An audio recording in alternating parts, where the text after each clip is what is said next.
Yeah. button. Oh, that is the record. I don't know. This isn't. Oh. Are we ready? I don't know. Are you ready? Yep. I just want to say Tell us. hello. Hello. My debut. This is the first time I think I've drank alcohol. Like Ever. What? Okay, relax, Nice. relax.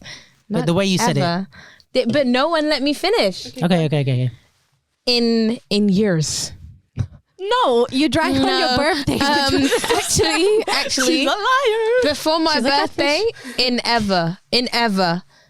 You know what? Scrap. Just cheers. Cool. Well, guys, the reason we're cheersing is because I was just here to cheers. this is episode number 50 50.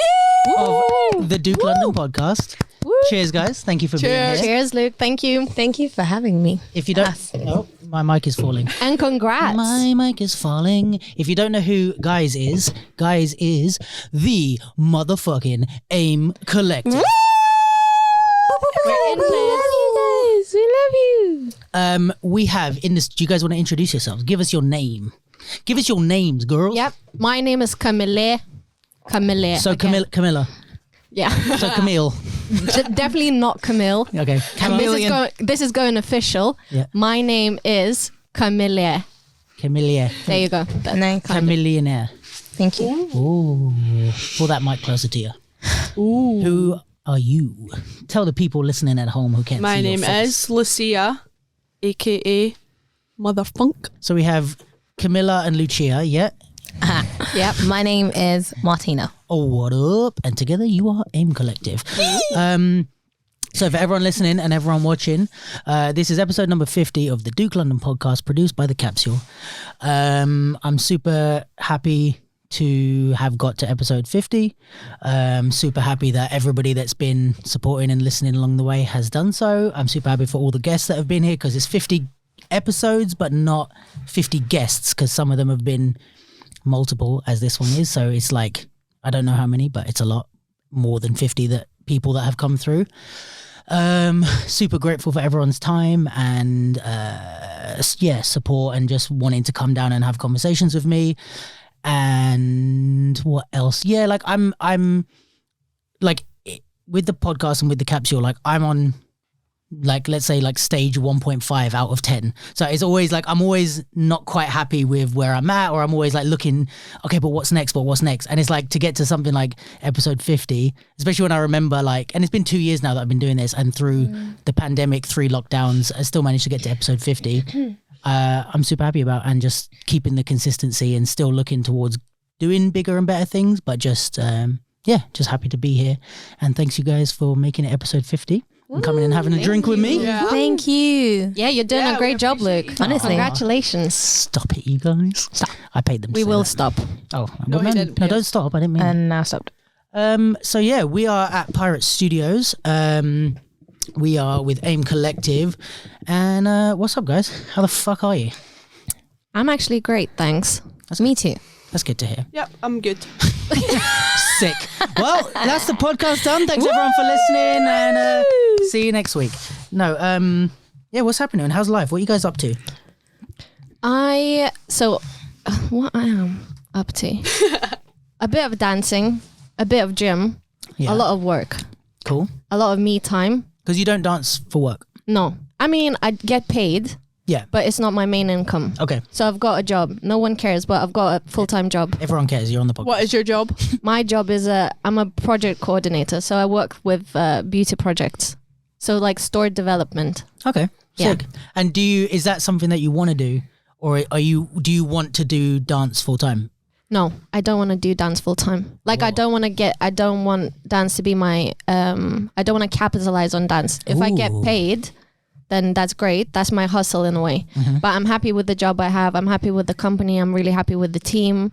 It is definitely something that I would like to do. I don't know whether I definitely want to do project management at this stage of my life, but I'm also super young. I'm only 15.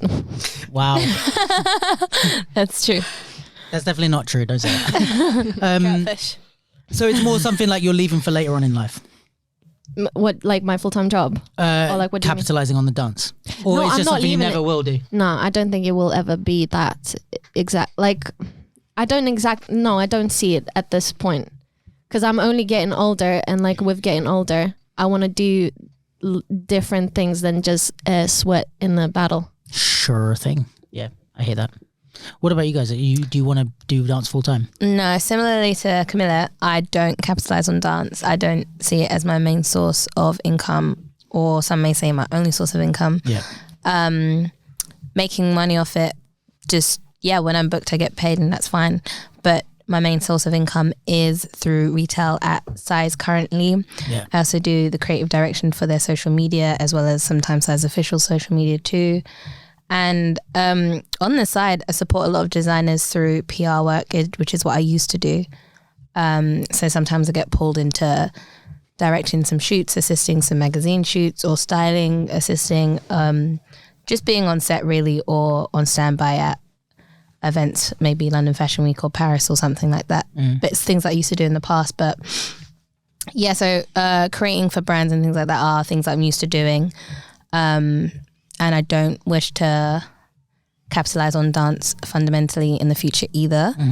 If a time comes and I'm getting more bookings and it works within where I am in that time, then maybe it will appear that way, but it would never be my intention. Well, to my knowledge now, it's not my intention to have it that way. Okay. Yeah.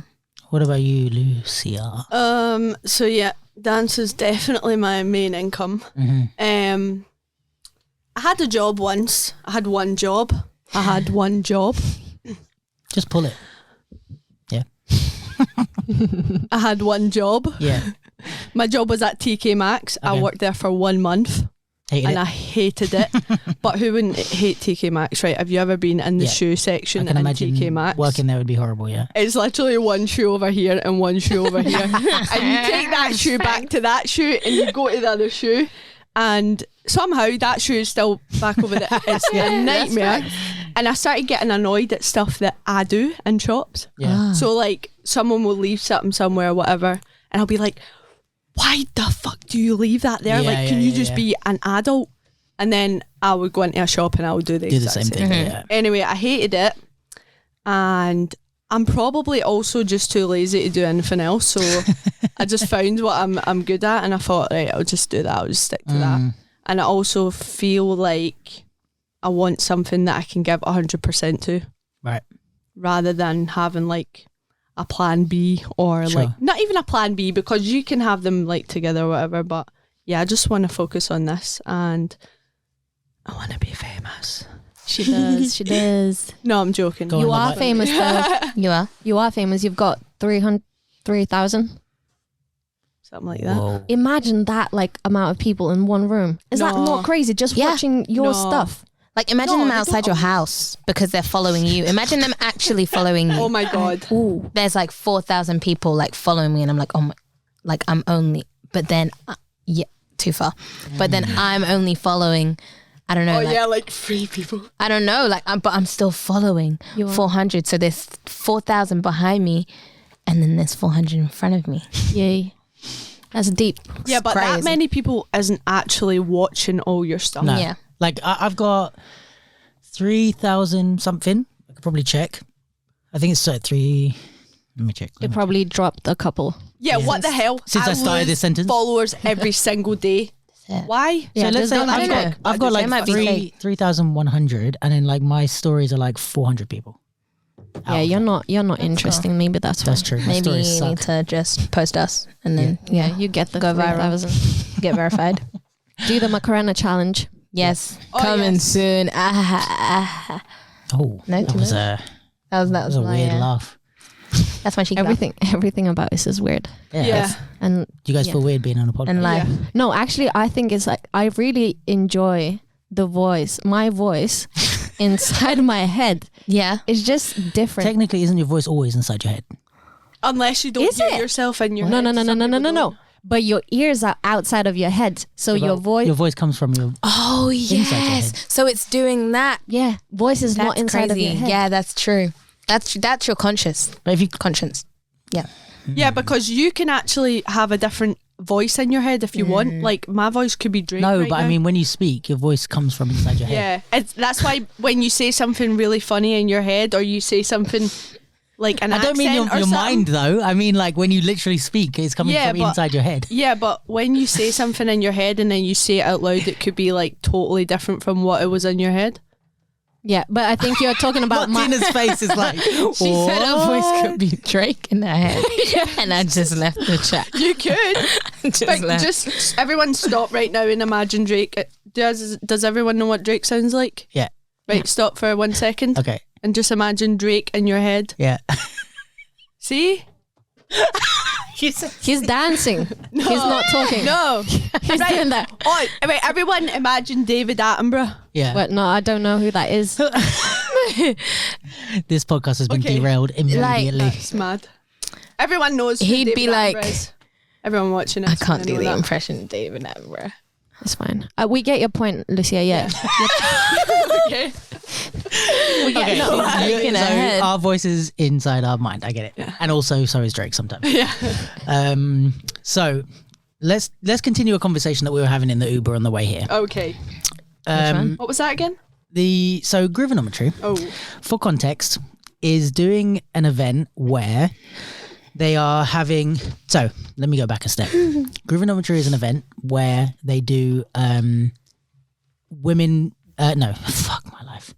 Grivenometry is an event for the third time where they do exhibition battles, and they've done break-in and top styles before, and they usually have invites that join the qualified dancers to make a team, and then they do an exhibition battle, and it's a crew exhibition battle. Now, this year they're doing women versus men, or female versus male teams. So in the breaking, they're doing B-girls versus B-boys. In the popping and hip-hop, which is a joint stand-up battle, they're doing women versus men, female versus male. Now, as part of that, you have a certain amount of male and certain amount of female dancers that are invited, so who are brought over to do this battle and are automatically in the exhibition battle. You also have qualified dancers who there'll be a qualification round, which is ciphers, and then after that they'll pick a certain amount who battle each other, and then the winners of those battles will go through. So we were debating the pros and cons and the merits and the whatever the opposite of merits is of this system. So do we want to give our opinions on this? I've spoke about mine on the Capsule podcast. If you haven't listened to the Capsule podcast, go and listen to the Capsule podcast. But I can give my opinion again. But tell me what you guys think of this concept. Lucia, you go. Yes. Specifically the female versus male thing. So, And bear in mind, Grivenometry will be listening to this. hi. I am coming. So cuss them out. So, I do think it's a good thing in a way, because at least it guarantees females to get through. Whereas if they didn't have it, maybe females wouldn't get through, right? It guarantees an equal amount of female representation. Yeah. There'll be 8 females and 8 males. But I don't know how it's going to run. Like we were saying, is it going to be just female ciphers and then just male ciphers, or are they going to be mixed? I would assume they would be mixed, but who knows? I just think if there's like 3 sick females and like some average guys, whatever that might mean, are you going to put the average guys in over the sick females just because they're males? Yeah, but that's the point of the battle, though. Is it not? What do you mean? Like, because they're just doing the whole theme is to have boys versus girls. So Yeah. it's not up to them to have the sickest girls and then average, like whoever comes. If You know? we're doing a cypher and it's the qualification for the popping and hip hop battle, and fucking Sonny comes in and smokes it, he's still not getting through. He's a b-boy. Do you know what I mean? So it's like they wouldn't put in the same way, just because Sonny's way better at breaking than I am at popping. But if me and Sonny are in the battle in the cypher and it's the qualification for the popping thing, I'm getting through over him. Yeah. He's just ciphering for no reason. So it's Yeah. kind of like he can just go and get food or rest, but it's like we're only looking at the people who fall into style, this category, yeah. I guess. Yeah. Okay. That's what I would say. But yeah, I guess also there's we were talking about the difference of how many people are invited. So I think there's more female invites than there are males, which the flip side of that is that there's less qualification spots for the women than there is for the men. So I guess there's two ways you can look at that is, whereas I see kind of like, okay, well, they've invited more women, which means there's maybe even a higher level in the battles, or they've just brought over more women from other countries and maybe given them an opportunity to be in it. Or you can see, the women from the UK aren't getting as much of an opportunity to be a part of this as the women from overseas, or as the men from the UK are. So I guess it's like either way you lose and either way you win. But also, I mean, they could have made it even, but there might just be a logistical thing where it's like, we were going to have the same, but two of the guys dropped out or something. Exactly. But how do you guys feel about that? I honestly think that maybe it is just a logistic thing. And if it's not, right, like you mentioned UK, like girls in UK, but it could just be, because then your point is that anyone who is here, like there's only 2 spots for the girls. But imagine if the two sickest girls from Ukraine come, then it's just opportunity for them. So it doesn't really matter whether it's UK or not UK. Like I'm not UK, you know? So it doesn't matter. At this point, that's debatable. Hey. You're Lithuanian, but you're also from London. I live in London. I would never say I'm not from London. Okay, you're not from London, but you're a Londoner. Most of London isn't from London. Yeah, that's true. It's a multicultural city, and that's what makes it amazing, is that we're all not from here. Yeah, but that's a different debate. Okay, fair. But like my point is that do we care about, like, what are we talking about? It doesn't matter if it's UK. It's just the number, like, okay, it's only 2 girls and 4 boys. But if it's a logistical thing and it's their event, they do what they want. Facts. Yeah. So like factual. It's like, this is how the world is. Yes. Yeah, fair enough. I kind of see it like that. Yeah. Any follow-up opinions on that? It's fine if you don't. I guess Will just you be wait there? and see. Yeah, I'll be there. I'll be there. I'll be there. I have to bring King. Yay. He'll be there. Yeah, he'll be there. For the listeners at home, who is King? King is my son. Woo. Yay. He is 2, but that week of Groovinometry, he's going to turn 3. Cute. So, yeah. Do you want to talk about that a bit? Not the party, but as in like, what's it like being a mum in the dance scene? I feel like recently it's just gotten a lot easier. Oh, yeah? I guess because his age, like he's just getting a lot easier to deal with. I guess like being a single mum in itself is just a bit difficult. Yeah.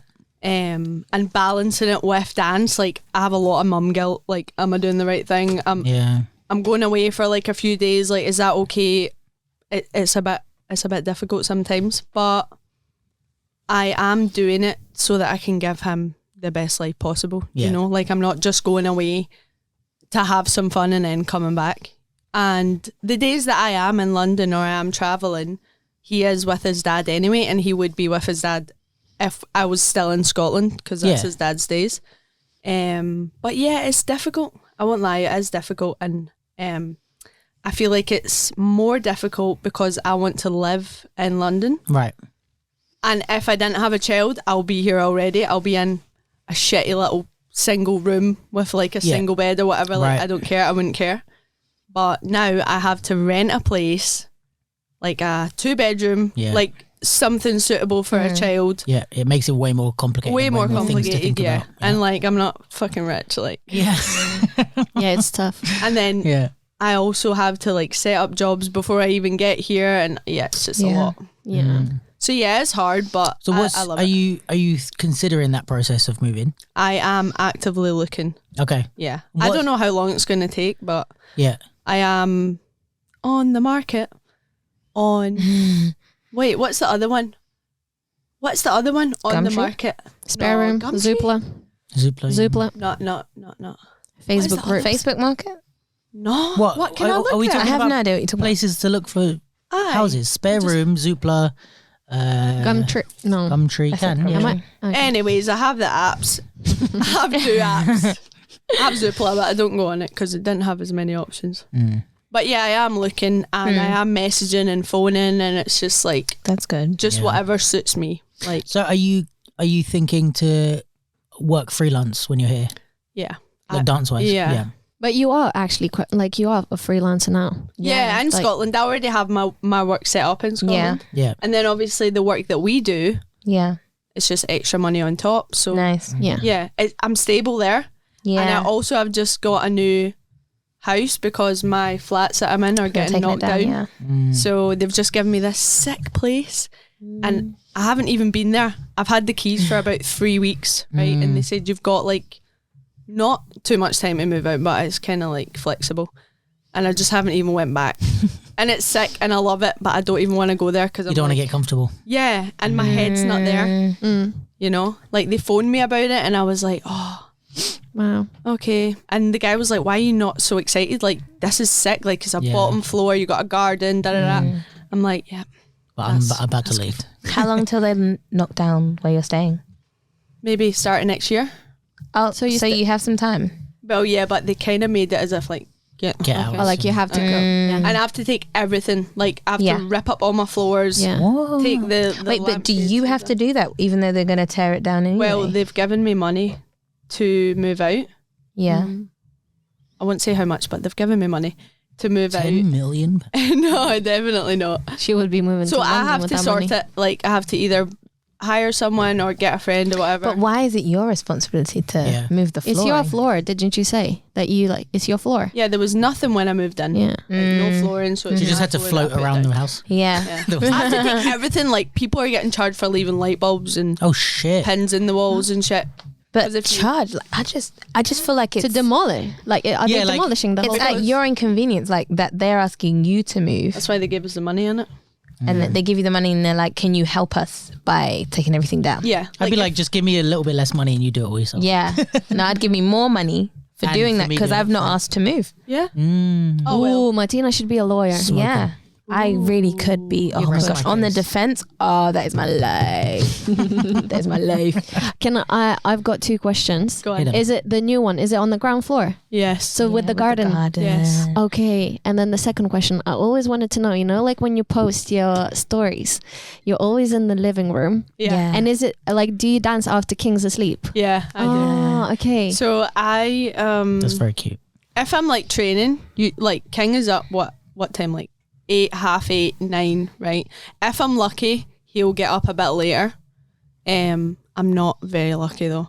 So and then we'll do our thing whatever through the day. I'll put my bed at like 8, 9 and then I'll chill for a bit, like maybe watch something and then I'll get up and train. Because I feel like I need me time. Like I could just put him to bed and then watch something and go to sleep, but then I'm like, oh, like I'm not getting to live my life. Yeah. So then I'll train for a bit and then I'll go to bed very late and then I'll get back up in the morning. What a mum. And then the days that I don't have them, that I'm not in London, I will sleep all day. Yeah. How is it? No, it's a joke. I'll wake up at like 11 and I'll be like, nah, that's not the time to wake up. I go back to sleep. Nah, that's nice. I'm asleep all day. Yeah, but you Glad that deserve did it that for yourself. So it's great. Exactly. Definitely. Thanks. I'll remember that when I'm waking up at 4 p.m. Yep. Yeah. No, You deserve honestly, it. no shame. Honestly. You do your thing. Definitely. Agreed. Yep, so there's your answers. Woo. And that's how she found her job at TK Maxx. Oh, yeah. And that's why your name is Motherfunk. Yeah. 'Cause you're Yeah, a mother. I'm a mother. And Fun. funky. And she's funky. Okay. Yeah. Nice. So talk to me about AIM, this little AIM thing that you're doing. Yeah, what is it? What's this, What Who's this it? little project that you started? So you guys are obviously here on behalf of AIM Collective, duh. Yeah, tell me about like what are you guys doing? Like, I know a bit because I've been kind of around you guys a lot. I've worked with you guys. I've trained with you guys. So I mean, we're friends, I would say. I consider you guys friends. Whether you consider me a friend is up to you. So I kind of know some bits. I know like from what I'm around. But like, how do you guys see yourself? What's the aim? But like, yeah, like, do you guys see yourselves as like a battle crew, a performance crew? Do you want to move more into like being a theatre crew or a commercial company, or what's the where do you guys see yourselves at, and where do you guys see yourselves going? Do you know what? I'm going to pass this over to Martina because Official spokesperson. we got asked to answer similar questions at the East London dance thing, and we were literally in the mirrors literally like just left it to practicing. me. Like we were going over our lines, and what was it you googled? Tell me what you googled. The Collective. The meaning of a collective. Yeah. Oh, what did it say? Do you remember? It was like a union something. So like, Shall I Google it okay, now? I'll so Google it now. yeah, it's like a unit or a union, a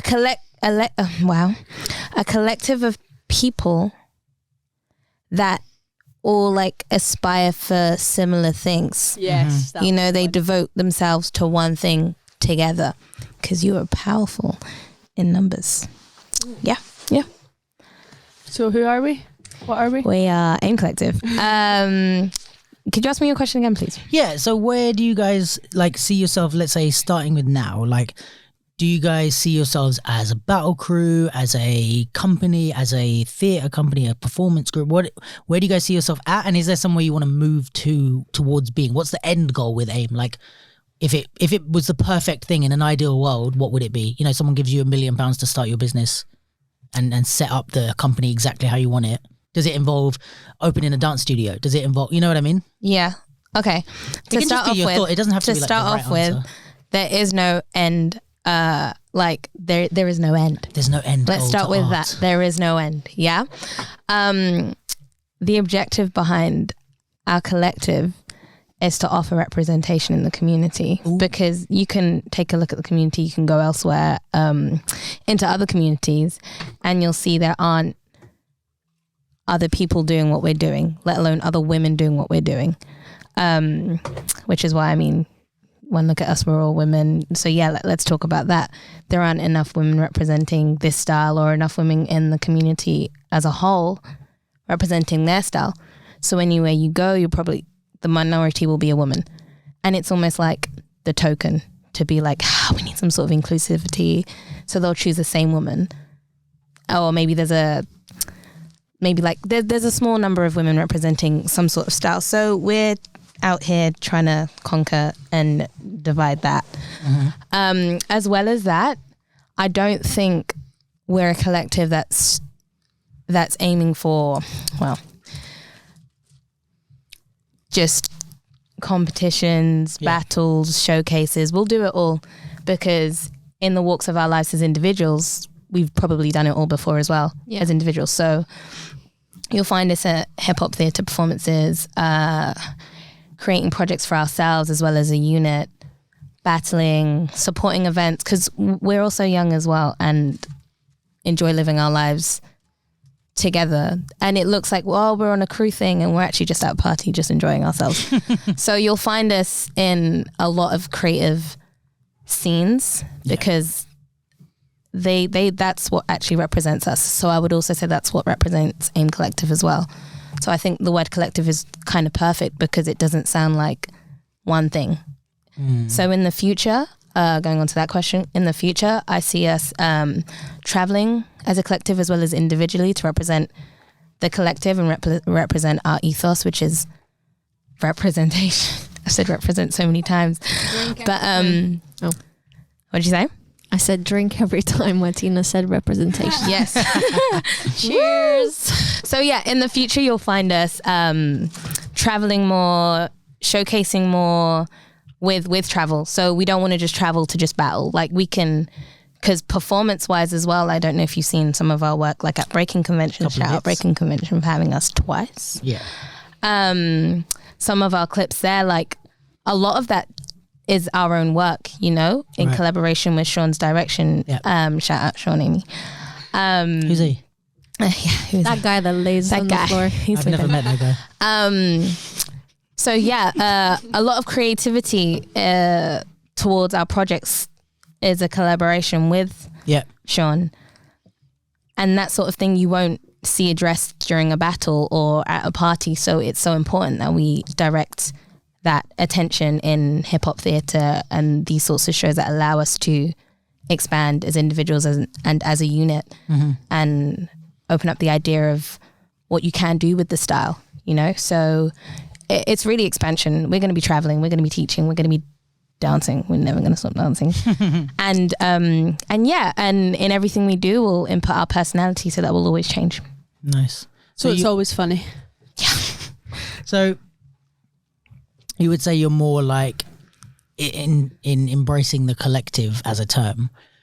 You're not so like, oh, we have one kind of directive. Like we just have a similar ethos, and whatever project that comes to us is gonna we're gonna work on. And you also have to remember that it hasn't like when it was founded, because I joined AIM in 2019 March, so it hasn't even been that long. Like we haven't even done too much to know, right, we're only sticking to this because this is important. And obviously we are like individually like some of us like to battle or do other stuff, so that is important to us as well.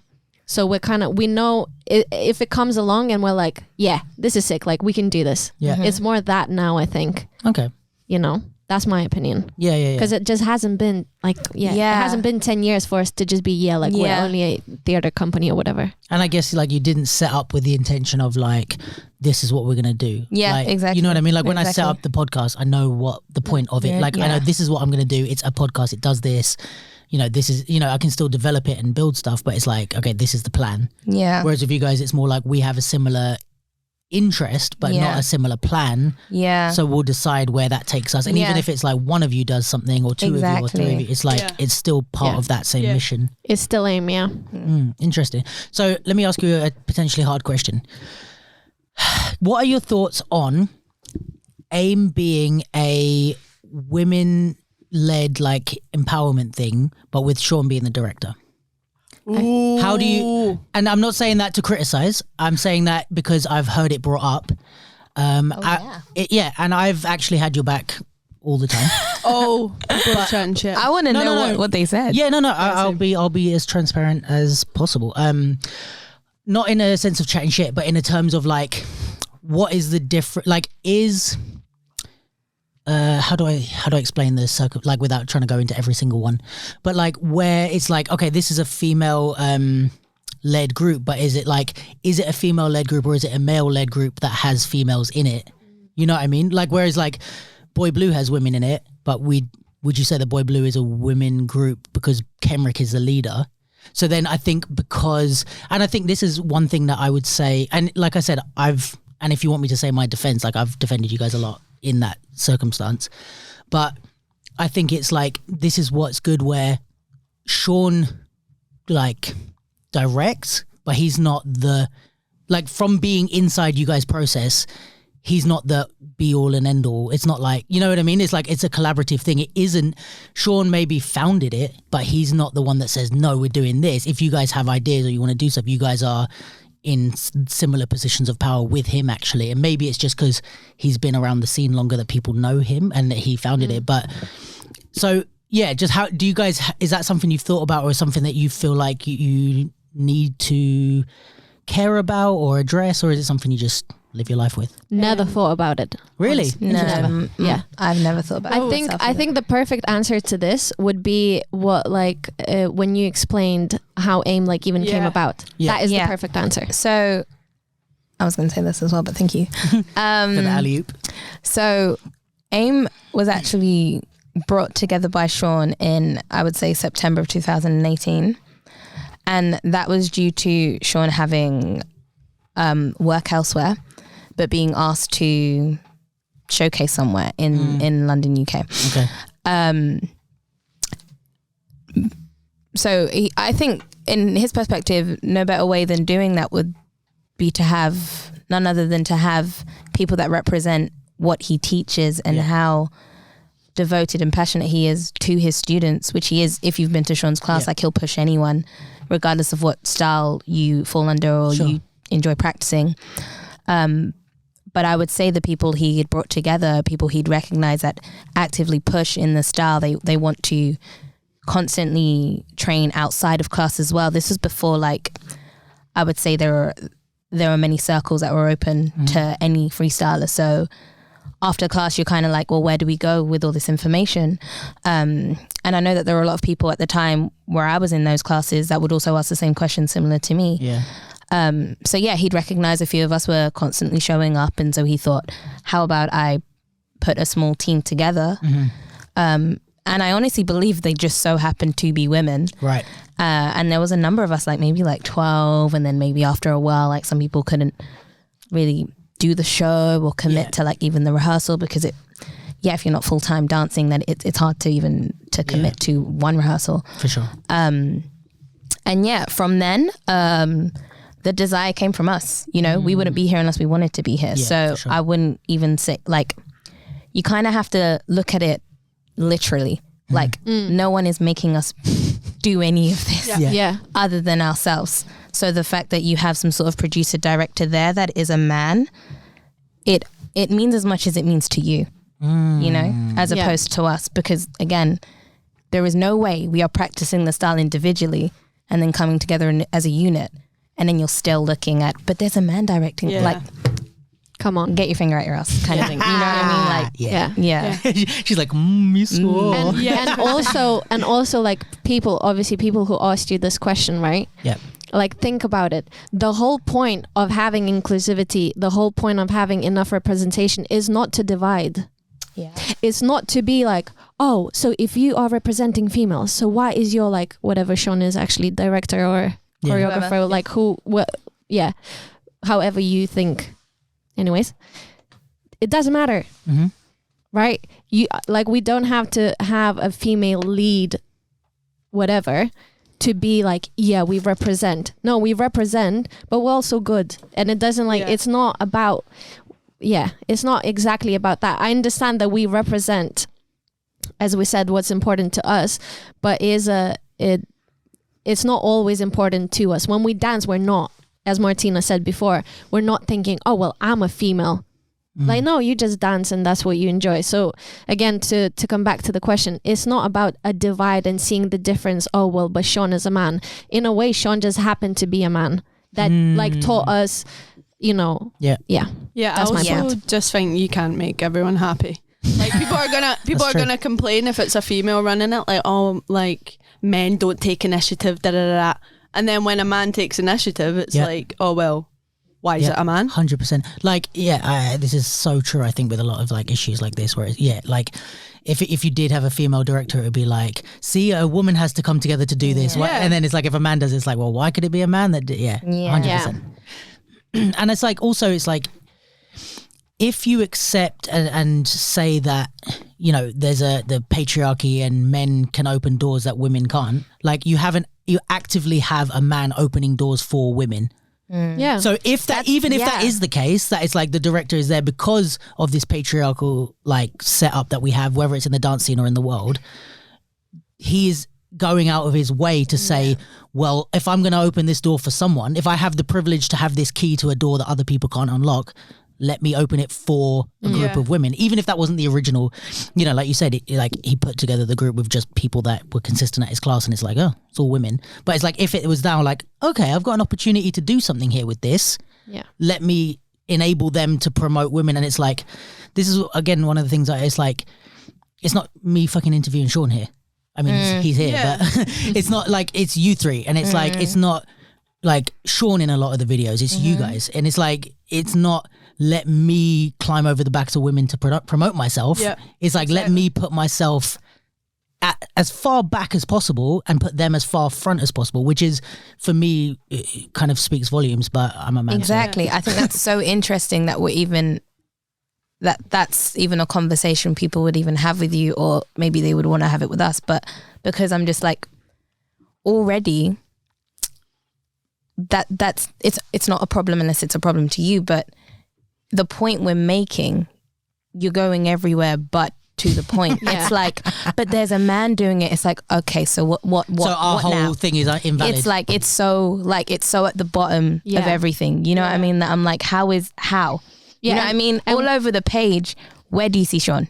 Where do you see him? And that's the thing, like, and it's not even that he can't be on the, you know what I mean? Like, he could why be not? in the fucking shows, but it's not the point. I don't even think his name is in the bio. That's what I'm saying. But that's not even that's not the point. Even if it was. He could be be on, instead of AIM logo, we could just have Sean's face on Instagram. We should do that. But the thing is, like, where do you stop it? And obviously, like, this is a genuine question, and like, I understand why people would have it, but then where do you stop? That's not the point. It's not the point to represent, so then obviously females are separate from men. No, that's Just not the be point. included. Yeah, because then it means, well, we're not gonna battle if there's a man.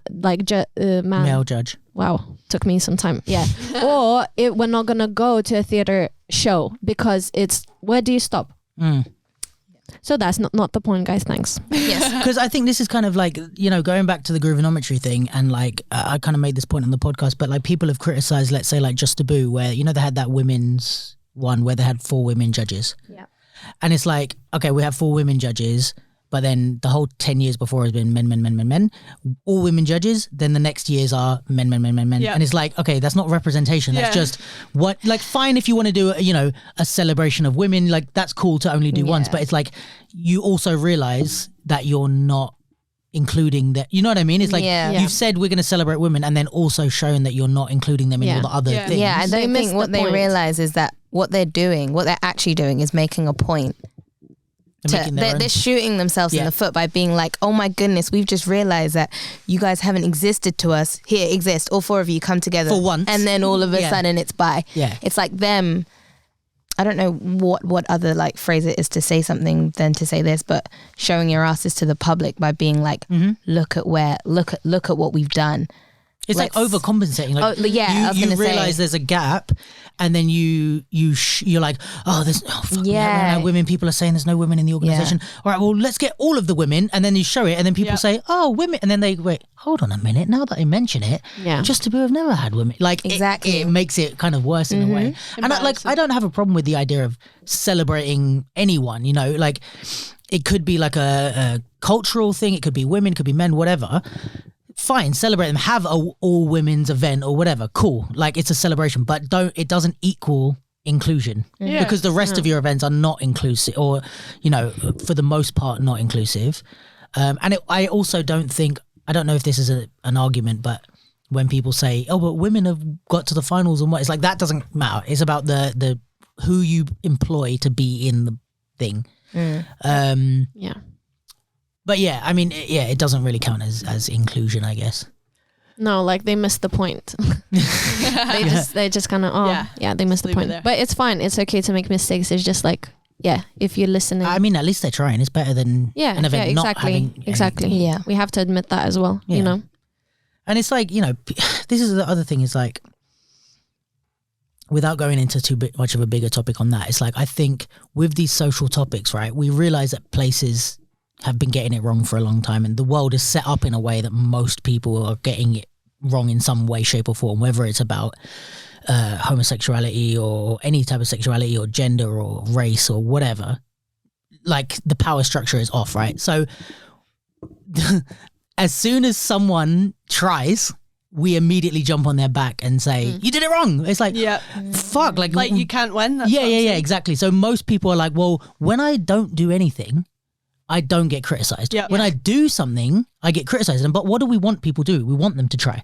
So it's like, actually, even if people get it wrong, if they're trying, we need to support them more than the people who have just never said anything. Because it's like, we're not talking about like, I don't know, I'm trying to think of another like big event. I mean, like, we've spoken about summer dance and stuff, but like, what's another big event? I don't know. Just any big event, you mean? Like KOD. We don't talk about have we even looked at the diversity in KOD? No, because I haven't said anything about women. Just Taboo have purposely said we're doing a women event. So we say, oh, well, let's have a look at all your records, you know? But KOD haven't said shit about that. So we kind of don't pay attention to them, and they kind of fly under the radar of inclusion. We don't even know how many like black people they've had, how many women they've had, how many gay people. But I guarantee if KOD did a gay celebration, gay pride event, we'd be like, oh, you haven't had a gay person for years.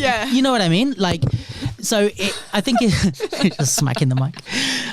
But yeah, so I just think it's interesting that it's like, because for me, it's both sides. Like, we need to also look at like, hey, you can't just do a women's event and you're all good and go back to normal. But it's better than not doing anything.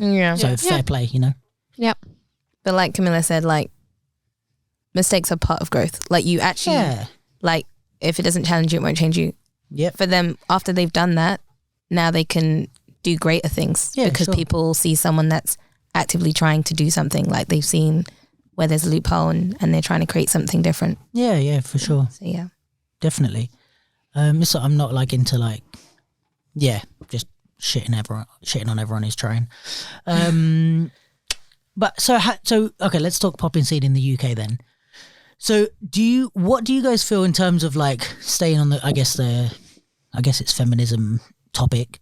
How do you guys feel in the popping scene in the UK? Do you feel what's the word for that? Like, do you feel like pushed aside? Do you feel like not recognized or celebrated as much as you would like to be? Not as AIM, just as individual poppers in the scene. Do you feel like there's moments where you're like, if I was a guy, I might have won that battle or got through that prelim or this type of stuff? Talk on it. Sometimes I actually feel the opposite, like it is a benefit to be a female. Like if I was a man doing what I'm doing, I spoke about this with Toby as well. Toby, on his interview? Yeah, on the interview. Yeah. If I was a boy doing what I'm doing, like it might not be as sick. So I feel like because I am a woman, it's like you're good for a woman or whatever. Right. Like I have been told that before. I'm like, who the fuck are you talking to? Yeah. Like someone literally came up to me. He wasn't English, so I don't know if it was like a language barrier. He's like, oh, you're really good for a female. I was like, all right, thanks. That's still a weird thing to say. Yeah, but I feel like it's a benefit. It's like a double-ended sword. Right? Yes. What is it? Did double-edged I say sword, that right? yeah. Double-ended. You said So just double-ended. two stubs. Going nowhere. Right. So it's a double-edged sword, right? So like on one hand it's a benefit, and then on the other hand, sometimes I feel like I don't know if it's like maybe I haven't been in the scene long enough. Like sometimes I battle. Sometimes I'm like, right, I've got smoked. Other times I come off, I'm like, I feel like I fucking took that, right? And sometimes I do wonder, like, I don't think I've ever heard you say, yeah, I got smoked. oh, who smoked me? No, she does. Really? No, yeah. All right, thanks. who have you? She's like, no, she gets smoked every day. I heard you. No, I know that you've said that. Like, not that you. Jesus. All right, who have you lost to that you thought was fair? This we need to hear. Definitely Jordan. J-Funk. Okay, Easy dance your style. peasy. No, Right. let's go poppers. Shat myself. Yeah. Right, poppers. It's got to be poppers. Like Max, anytime Max beats me, I'll be like, fair dues. Fair. Fair enough. But I'm coming one day. You can't all be as good as me and beat him, so. Anyways. He's going to be so pissed if he listens. I love you, So- Max. Yeah, like sometimes I do feel like, is it a women thing or Yeah. is it just because I'm not as well known? Like, I feel like, and this goes for all of us, if we start traveling and we do well abroad, we're going to come back here and we're going to do so much better here just because we've done better definitely. abroad. But I think that's just a general thing. I don't know. That's just like a marketing and perception thing. But yeah, there is a few times where I've felt like, is it because I'm a female that... So literally like in individual battles, you mean more than an overall sense. It's like there's moments where you've questioned that. Yeah, I've definitely questioned it 100%. I don't know if that's just me being in my own head or whatever. Yeah, it's just something that's always going to be at the back of your mind is like, is that because of that? But if I had to choose to be a man or a female, like within popping, I would definitely choose to be a female. Because we are the minority, like we have more eyes on us. Interesting. Like you kind of maybe stand out more. Yeah. Yeah, you do, especially if you're like good. Yeah. That's why, I mean, and I probably said what the guy said. That it's like, oh, you're good for a woman. Right. But that's only because, again, representation. If you don't see, not that there are no good women in dancers in general, it's just that you don't see them. And if you don't create that space, they're not as comfortable to just come in and rock their, thing. So it's a very like, there's the chicken and egg kind of situation. Like, where do you even begin? Yeah, because you can look at that comment of like, you're good for a woman. You can look at it as like, I think that you physiologically, for some reason, don't have the ability to be as good as me at popping. So, wow, I'm surprised that you are. Or you can look at it the other way, in a more kind of logistical and pragmatic sense of like, if that's the right word, of like, we acknowledge that we have this sort of scene and this sort of space and dynamic that makes it harder or more intimidating for women to enter, blah, blah, blah. And usually what that means is the women that do enter don't keep up their training. They don't, you know what I mean? So it's surprising to me that you're good because you're a woman, because women don't tend to thrive in this patriarchal environment. Yeah. You know what I mean? So I don't know if that's how he meant it, but it's like there is an argument to be made for that not being an offensive comment. Yeah, yeah, I get what you're saying, and I also think this adds to the fact that our teachers are not as hard on us as they would be on men. I mean, some are. Some are. Shout out to Sean. Shout out to my other mentor, Tesco, because like he'll just let you know you're whack. But like a lot of mentors, they won't put as much effort, or they won't be as hard on you because you're a female. Because of what? They think that you, like, physically or just emotionally, like, you're not going to handle being hard? Both, yeah, both. Yeah. Interesting. So, yeah.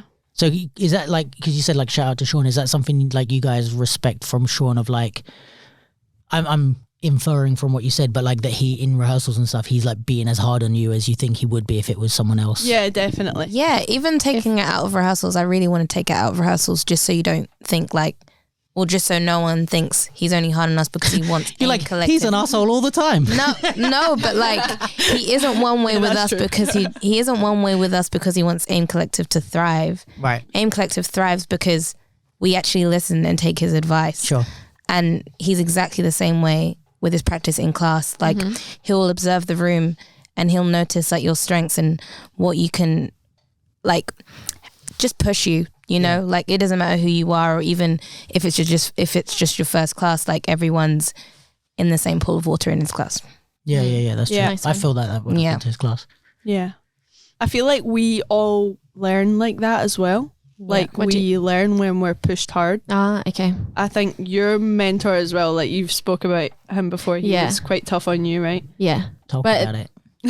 Tell us your dramas. No, it's not a drama, but it's just I don't know, maybe like a bit of a cultural difference as well, because it off topic on topic, but even when I came to UK, right, so when I was living in Lithuania, because I am from Lithuania, not from London, but I was teaching there. So when I came to UK, I kind of thought like, I could do this, as well. But then I did teach some classes, and I was like, I don't know if it's for me, because I can't be as hard on people, because my and I think it is a cultural difference, because I'm Eastern European. There's not as much democracy. Like there's not as much like, you don't feel fine. We don't care. In the best way. Like I don't mean it in a mean way, even though it is pretty mean. It's just like, if you're hurt, sit down. I've got things to do. Like in a class, or like I can't do something. Like I don't know, you're just not as considerate. Yeah. And I can't, like, I'm just really making a bad PR joke, like on Lithuania, but no, you know what I mean. So in that way, the way I was taught, it was, I just did everything that he told me. Yeah, right. And that's why I'm this at this level. Yeah. Well, like I confidently, like he used to teach us saying, like, because I dance both like hip hop and popping. I don't dance hip hop anymore, but yeah. Anyways, so when he used to teach us, he would tell us like, and thinking about like, maybe when I say us, is me and my best friend. Most of the time. So even thinking like, maybe we could potentially teach as well. He would say, if Popping Peach comes to your class, you know what you're doing. Yeah. If Loose Joint, Buddha Stretch, Link, anyone comes to your class, you're not like phased. You know what you're doing because you're that good. Yeah. And like at this point, like even though I haven't danced hip hop in a long time, my foundation and my like knowledge in hip hop, like I could easily teach a class. No problem. I don't remember what the point that I was making, but that's the about story. Your mentor being hard on you. Yeah, but that's because he's just the way, like his personality, and I think it's a cultural, like we're not as, it's just like, I don't know, that's the way it is. I feel like it's an arts thing here, especially because like I've spoken about this before, but like I played basketball for a long time, like until I was maybe 18 at like a pretty decent level. And I don't know if it's the same with football. I never really played football besides school, but like a lot of my coaches were like that. It was like borderline like not good, I know what you mean, yeah. And it was like I mean, I went back and I played a bit for I trained with a team here, like, you know, last year, just for some like 2 or 3 sessions, and I was like, yeah, it's the same. Like, I was like, I loved it because I was like, I haven't had this for a long time. Like, so like, you know, fucking actually, your fucking popping warm ups were probably the closest, but like, you know, this kind of like, get your shit together and run. Like, I'm not giving you like, no, oh, are you okay? No, run. No, you know, no. we're dropping the ball. You keep like making mistakes, run. You know, and it's like this mentality. I think tends to be a bit more of a sports mentality. I agree. But in the arts, it tends to be very, which I get in a way. Because some people don't create from that space. Some people need this fucking thing is just sinking like the Titanic. Yeah, so some people create from a place like they need the space and they need the consideration. They need to kind of have that freedom to create as and when they feel like. But as you guys said, some people don't. Some people love to be told, let's go, we're doing drills, like, get your shit together, and just kind of like almost put your training in that person's hands for that. Like, if I just do what I'm told for this, I'm going to get better, and I'm going to sweat my ass off, and it's going to be hard work, but I can just focus on working as opposed to like, how do I feel? It's like, doesn't matter how you feel, just do the shit. Yeah. Which a lot of times is kind of what works and gets you through, you know, feeling lazy or whatever. But I think there is like a need for that. Yeah, I agree. But the question was how do we feel about being like female poppers in UK scene? Yeah. So individually, I don't feel anything. I'm dead inside. That's a bigger problem. I can believe I'm that. dead inside. No, I you mean, said I can believe that. She did. Yeah. It was interesting to listen to you.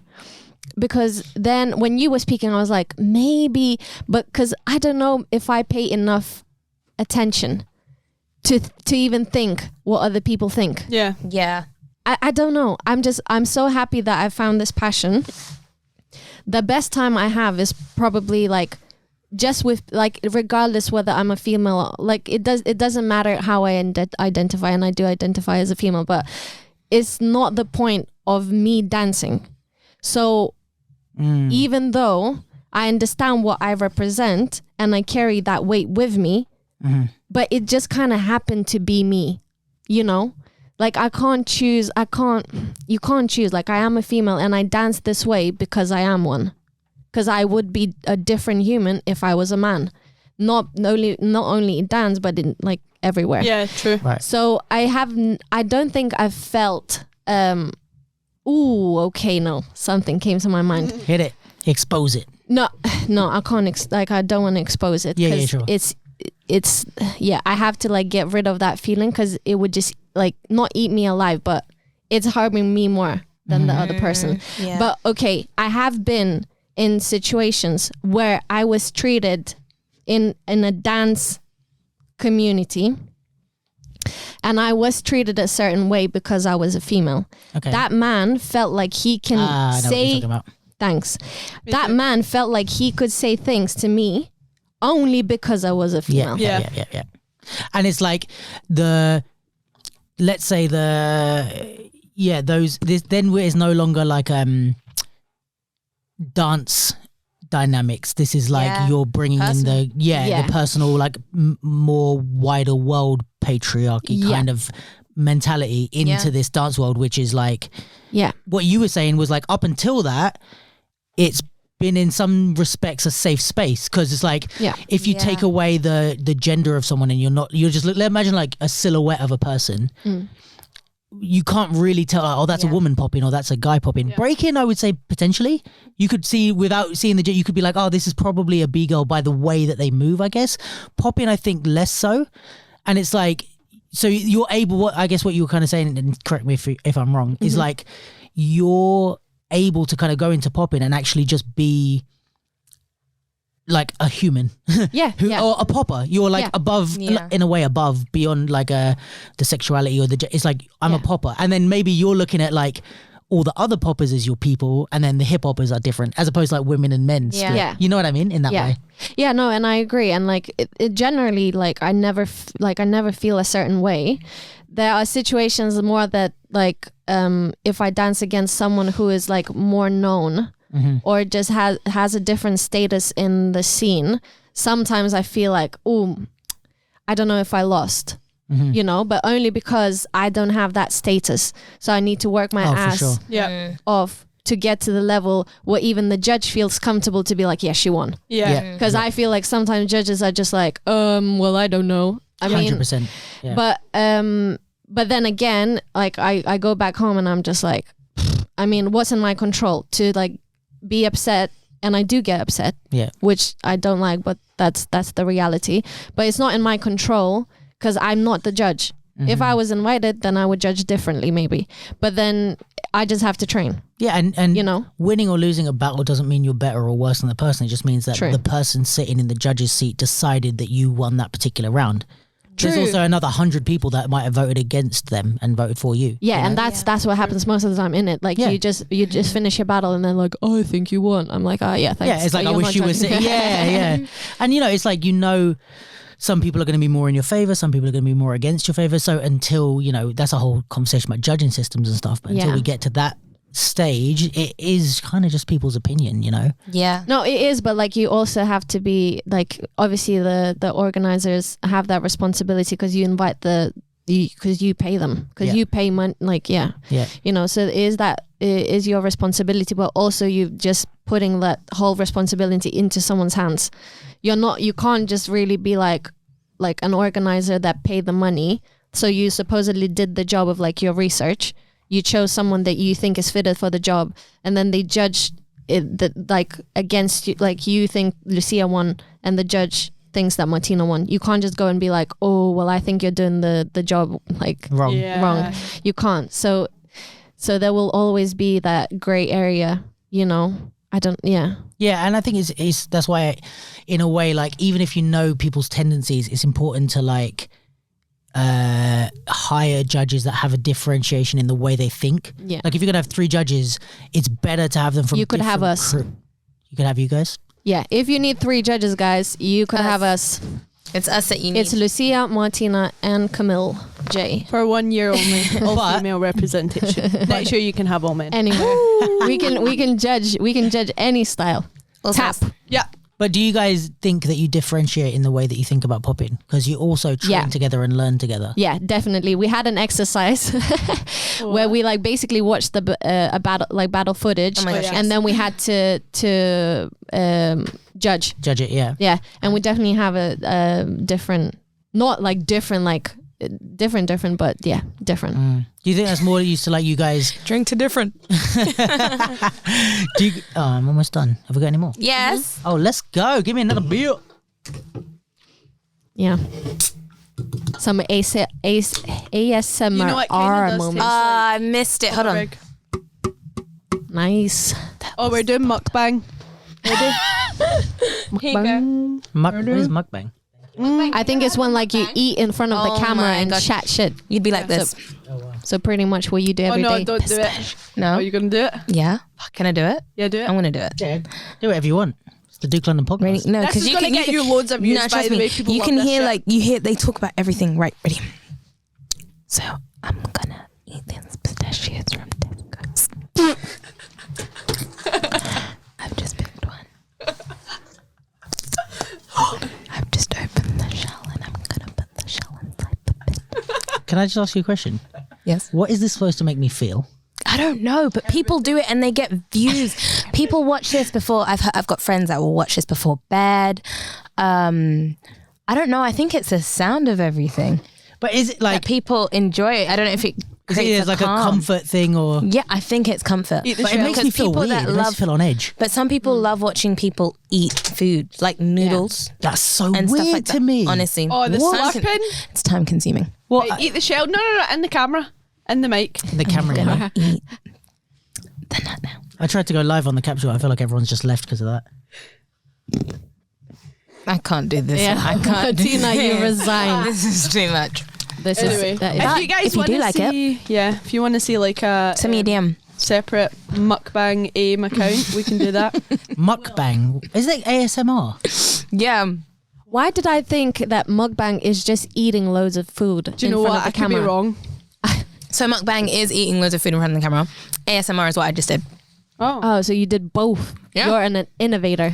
That's why I said DM me if you want more People will, Martina. for a price. Yeah, you can't do that. People will don't- take it seriously. People, yeah. I have a phone bill to pay, and so Yo, if you can cover my phone bill. On that note, like, I've always thought, like, you know, the thing where people will pay for like feet pictures and stuff. I would legit do that.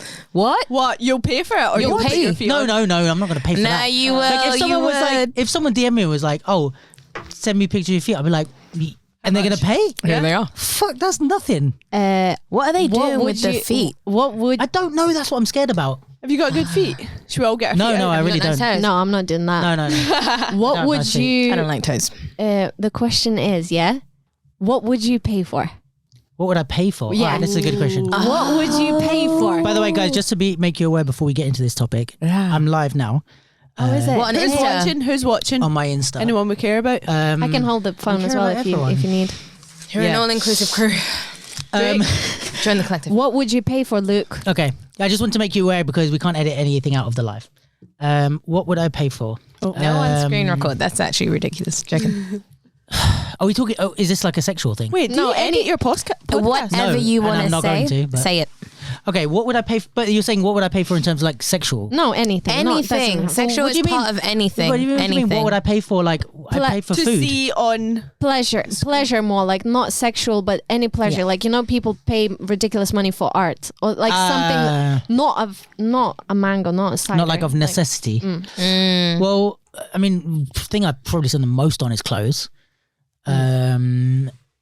What? You spend a lot on clothes? No, I have because I'm thinking It's for opening me up now. the yeah. It's opening Well, I the spend door. a lot of money on clothes, but that's like a choice, and it's in a way like a hobby. I would pay for like PlayStation games, stuff like that. I think the sexual thing is where I'm like, I don't know that I'd pay for a lot. Like I would in the sense of like, I mean, kids shouldn't be fucking listening to this anyway, but like in terms of like porn or whatever, it's like, you know, there's like ethically done and like, how do you call that? Like porn that focuses on like equality and representation, stuff like that. I'm like, yeah, I'll fucking pay to support that. I haven't as yet, but it's like, that's something I would consider because it's like, it's a good, I mean, I'm the same with anything. Like say if there's a t-shirt brand, but it's like, oh, we're supporting men's mental health. It's like, oh, I'll fork out a bit of extra money because it's for a good reason, you know? Yeah, so for a good cause, you're willing to pay Yeah, I don't know why it needed to be porn, but yeah, for a good cause, basically. But no, because you started it after the feet pictures thing. You got the point though. Like, I wouldn't pay you for did feet make the pictures. point. yeah. Well, back Okay. to the dance. Yeah. What would you know? You asked the No, question. You got what's to your answer. answer? No, who was that? What would you pay for? Clothes as well. Definitely clothes. Yeah, So you're many. actually, you guys are all pretty fashionable crew, I reckon. No, say outside of a necessity. So it's Okay, more yeah. like But that's the thing. Like Actually, then what else is it? I don't need clothes. I want clothes. Like I'm at the point where I've got so many. Like I've got Yeah, clothes. when do we need clothes, really? Well, just 2 to cover t-shirts and a- yourself. Yeah. Like, Yeah. you could wash them every night. Like, you don't really need anything more than like the bare. No. But like that, I would be willing if I had the money. Yeah, I would be willing to pay ridiculous money for like shoes. Yeah, That's same. like that is honest. Yeah, that one. I feel like you'd be more understanding of that than anyone. no, I am understanding. Yeah. She's coming for me. I agree. I agree. Like I like supporting independent brands. I like supporting things that are good. I like good things. I like good things. Clothing especially. Yeah. Oh my gosh, I care so much about clothing. I was actually thinking outside of stuff like that. Okay, but go on. yeah, What's your- that one is obvious. Like if someone gave me a lot of money right now, I'm gonna pay for everything in my basket. Yeah. Not first, but I mean I don't know which order, but I will do that. Shoes, there's a few. I love shoes, but I'm forking out on clothes than I am on shoes. You pay for like Spotify, stuff like that. Yeah, Am I the only person in the world that doesn't have Spotify? No. you might be. Joking. There's In this a room, small maybe. percentage, but what do you listen to music on? SoundCloud? SoundCloud or Apple. Oh. Oh, well, yeah, but you have Apple, so Yeah. it's different. Anyway, sorry. 'Cause it's iTunes, isn't it? You have it. Yeah, iTunes. so- Oh, I would pay for skin. Oh, I'm sorry. Skin. What? Like no, What? like okay, Cannibal? listen. Cannibal? Yeah. Skincare, Yeah, and that's like different. and like well-being Yeah. If someone said, "Oh, you pay this amount and you're never gonna have a worry with health," I'm paying for that first. Fuck yeah, that's that the one top of it. first because I worry about that all the time. Oh yeah. And then like the first impression things, like, but it's not so much for other people, but more for me. Okay, go on. Not even not so much. It's never for other people. If you know me, you know I don't care for no one. Yeah. So if someone was like, no, for me it's health. If I can pay money to support, Improve your.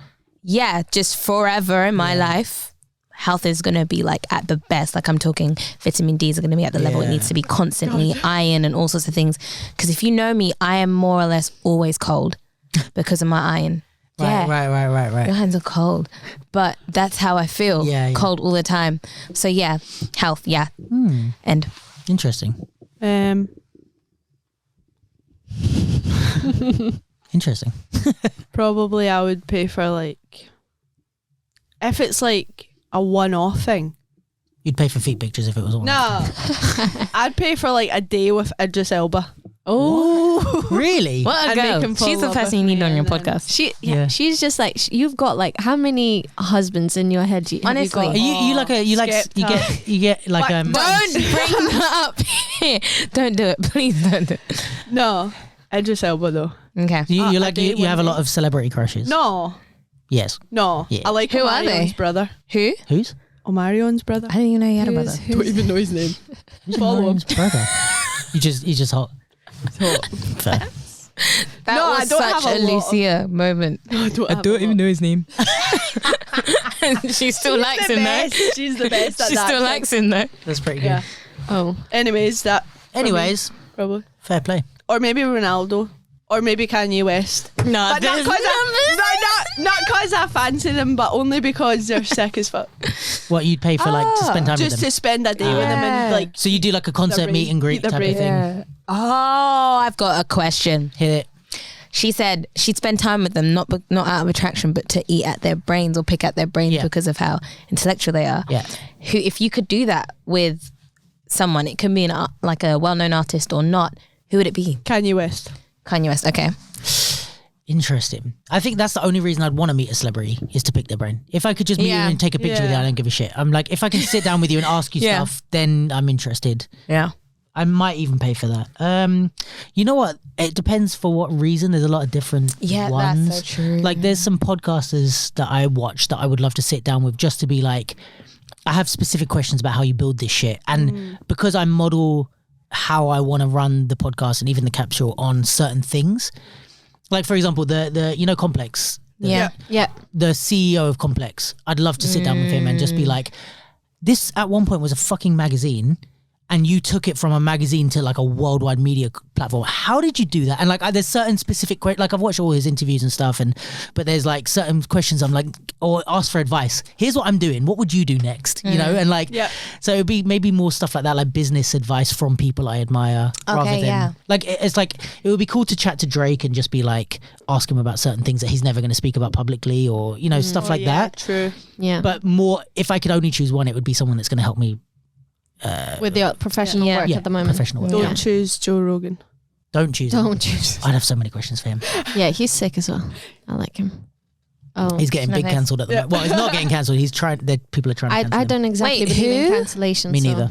Who? Yeah. Joe Rogan, Joe the biggest Rogan. podcaster in the world, Tina, God, one of the biggest media sources in you the don't world. know. You don't know. No, stop, because I know things. Roadrunner. Hold on, I'm going to show you. You don't know Yeah, you. Braveheart. What did Joe Rogan do? Oh, so Let's. Oh, what did we he need do to bring again? it up? I can't remember. yeah, it's a whole long thing because it's like then we have to start. Oh, Yeah, let's not do it. COVID-19. This guy. Let's not do it then. Do you know? I knew who he Oh, was is he for on a long TED Talk? time and didn't even know. No. As if you he would do that? only know him if he was a dead. No, That's but so his bad. the background looked like familiar. And You would you would know him if you knew him, and don't worry about it. Thanks. Yeah, Okay, because he's who's a next? caster. Who's next? I don't know. What? Who would you spend the day with? Right, like mine's super simple, but it's not exactly an answer to your question because I don't have anyone alive that I would pay. Oh. So if I could have like one day with a certain like a person, it would be my grandma. Aw. I was gonna say the same thing. Well, now you make me seem like a fucking dickhead. No, no, not at all. Like I would absolutely pay money to hang out with people that are like, but it's just like the way my brain works. Like when she asked the question, I was like, it has to be my grandma. If it's not my grandma, But if it had to be a celebrity, Still her grandma. it can't be like someone you're related to. Okay, let me think about it. Okay. That's what I need. Martina, did you answer? Am I the Dead only is one? my grandma, but I don't know. No, Alive, a celebrity. celebrity. Because obviously we'd all love There's to. one, or like someone from Okay, history. Will Smith, like the whole family, Smith's family. Like you'd be on a red table talk. Oh my God! Absolutely. I invented a red table talk in my family. Not that I invented, Yeah. but I do that. But you did that with them. Yeah. That's sick. So yeah, probably like their family. I will like all of them, not just Will. Yeah. Nice. That was a really good one. I don't even know who now. They do seem like an interesting family. Could be someone that's not a celebrity, but is just like a historian or. Yeah. Wait, what? Yeah. No, I mean, someone that you just pay Like money. fucking Churchill or I don't know. It's not gonna be Churchill. Hitler. So tell me your thoughts. Yeah. Mate, would that not be interesting? That would Right? be, that'd be You a should get fucking. Hitler on the podcast. I'll contact him and see. Yeah. In Venezuela or wherever we think he is. Right, that was giving you time to. Yeah. We're stalling here. We're yeah, stalling. but- Martina, we're waiting on you. Okay. Let's just say, any national leader in any West African country during the Civil War. Oh. Yeah, because I wasn't going to choose Nelson Mandela because I this is me like literally just trying to quickly think of someone that would be of relevant and interest to me. But like I remember when I was like younger and we had like a debate at school about whether Nelson Mandela was a great guy or like self-destructive, and I support the fact that he wasn't like that. He was a great guy. That's what I was saying. Not just because of the education, but a lot of people were talking about the violence that he advocated for. But during the war, come on, you've got people, British soldiers fighting and stuff like that. Yeah. And in the end, there's a result that supports one country's belief or Winning, whatever. yeah. It's the same approach he'd take. And it wasn't even him orchestrating most of what would happen. Most of what would happen would be repercussions of something that has happened before. So yeah, I guess he was just the face behind it. But I would like to know what they're actually thinking, what they're actually giving the go ahead to, and as to why. Because a lot of things that happen during civil rights or civil movement isn't always is never down to the leader. Right. But you know who I want to talk to now? Malcolm X. Ah, yeah. Oh my goodness, that guy. Yeah, that's who I want to talk to. Okay. But yeah, Interesting. for the same reasons. Yeah. Very interesting. Have you all three answered? Whose question was that? Oh, It was yours, mine. yeah. I had Yeah. some And you were the one that took the longest to answer. Yeah, no, that's actually going to be me forever. a classic of Martina. Yeah, that's the question. Any question that Has you no bring answer. up, we're going to end up bringing back to you. So, Ah, damn. so talk to me on a completely wild segue into a different subject. Talk to me about this East London dance thing. Ooh, That's why we're here. What's happening with the East London dance? Did I do Really? it? No. It's There's so Come much. on. There's so much happening, and we are very excited. We're very grateful, obviously, that we even get a chance to be there for a week, and we've got a lot of things planned, and we can share some of them. So I'll try to share them. Right? So do you want to break down the opportunity first? What have East London Dance offered? Okay. Well, a week of like a residency week in their building. Yeah, because East London Dance have opened a new building called the Talent House in Stratford. Not too far from the station, I don't think. Like 10 minutes walk or Yeah, it's something. 10 minutes. 3 Sugar House Lane is the address. It's a lovely building. I've been there a couple of times already. And so as part of this grand opening of this new building that they're opening, they've given 3 week-long takeovers to 3 different companies. So everyone put in applications, and the people that were selected have an entire week to do what they want. Yours is when? Middle of March? So ours starts at 7th of March. Right, 7th of March. So, and then I think you guys are the first one, and then there's 2 others afterwards with a bit of space in between. Possibly. Yeah. So yeah, that's basically what the thing is, and it's going to be basically introducing everyone to this new building, but also giving you guys a chance to kind of put forward your plans. So you guys applied, and you got the opportunity. Woohoo! Yeah. So what's the dealio? So firstly, I said at 7th. I meant on 7th of March. Sorry, I have to rectify. But I can hear it like every single time I make a mistake. I'm like, oh, Kamile again. Jesus. Hey. Anyways, we need you. Okay. We need you. Anyways, so we've got popping workshops on Monday, Tuesday, and Wednesday. Ooh. With no other than ourselves. Hey. Woo woo. And Firehouse. Ooh. Woo! And Monsters Crew. Woo! So, AIM, Monsters and Firehouse, and what, like when you say workshops, is it like one person or it's the group or whoever they decide, or? It's definitely not one person. Okay. I can tell you that much. Is the rest you're keeping kind of secret a bit? Yeah. But not it's a secret, but it's just maybe finals, or but it's kind of like, because it wouldn't be AIM, Monsters or Firehouse, like if then it would be Lucia and you know what I mean. So it's obviously like a group, has to be a the group thing. crew thing. Yeah. Sick. And what made you choose those three? That's a good question. Who else? That's very fair. Who else? Very fair. Yeah. In terms of like crews. Yeah. They are- popping. Yeah, and they're also like super diverse. Like in the three that we all got, we all do popping obviously, but the aspects of the crews that they are strong at. Does that make sense? Yeah. Yeah, like they have a diverse The styles, approach, diverse style, diverse way of teaching maybe. Yeah. So it's going to be a very like informative workshops. Yeah. I mean, at the risk of offending someone who I'm not thinking of, what other popping crews are there in the UK? Besides you guys? You three? What? Like us Monsters, three. Firehouse and AIM. Yeah. Who else is there that's a popping crew in the UK? I would say I'm gonna have to. Dimes. What? Dime Stop? Yeah, I'm gonna have to say Yeah. time stop. Yeah. Yeah. Fair. But like, because I'm like in my head, Scotland is not in the UK.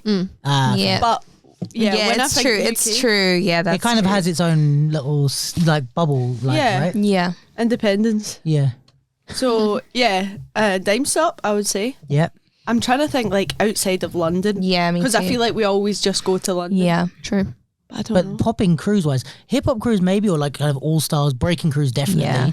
Popping crews is not a lot. There's poppers. Yeah, I recognize But a lot crews- of poppers. Yeah. Yeah. Poppers that train together. Like there's a lot of like groups, I feel like we were the closest with UMA, but like we're not really like competing or training that Yeah. much. Who are those guys? Is it just the guys? You'll recognize us because we'll be the ones opposite you winning. Oh, he said it. That was Opposite us horrible. winning. Yeah. Opposite us. We'll be standing winning. opposite you. Yeah, when with we the win. judge's As we hand. win? No, with the judge's hands pointing towards us. That's how you know who we are. If ever you see, They pointed towards you because we were behind you. And the mirror. Yeah. And you guys were just smaller than us. nice. Okay, nice one. I tried. Yeah. Also, apology if we did miss anyone. Yeah. Yeah, well, If we did, mean it? comment below. Comment Yeah. at your crew below. or just get better so we Yeah. remember you. No. That's what Luke said, and you should at him. But is he lying? But but like cruise wise, am I missing someone? Oh, do you know what?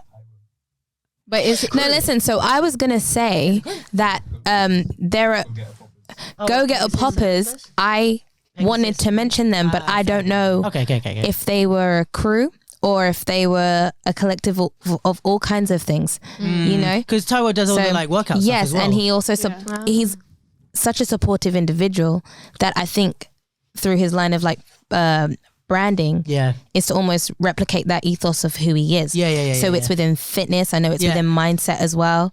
Because even like Slayer, like I know Slayer is like he either trains him or they support him. But it's like I don't know if he's part of the crew or if it's just like you have people like Ty, you have people like Silk. Exactly, like, there are so many there's people good like that. Poppers, but in terms of like, solidified, we're a popping crew. Yeah.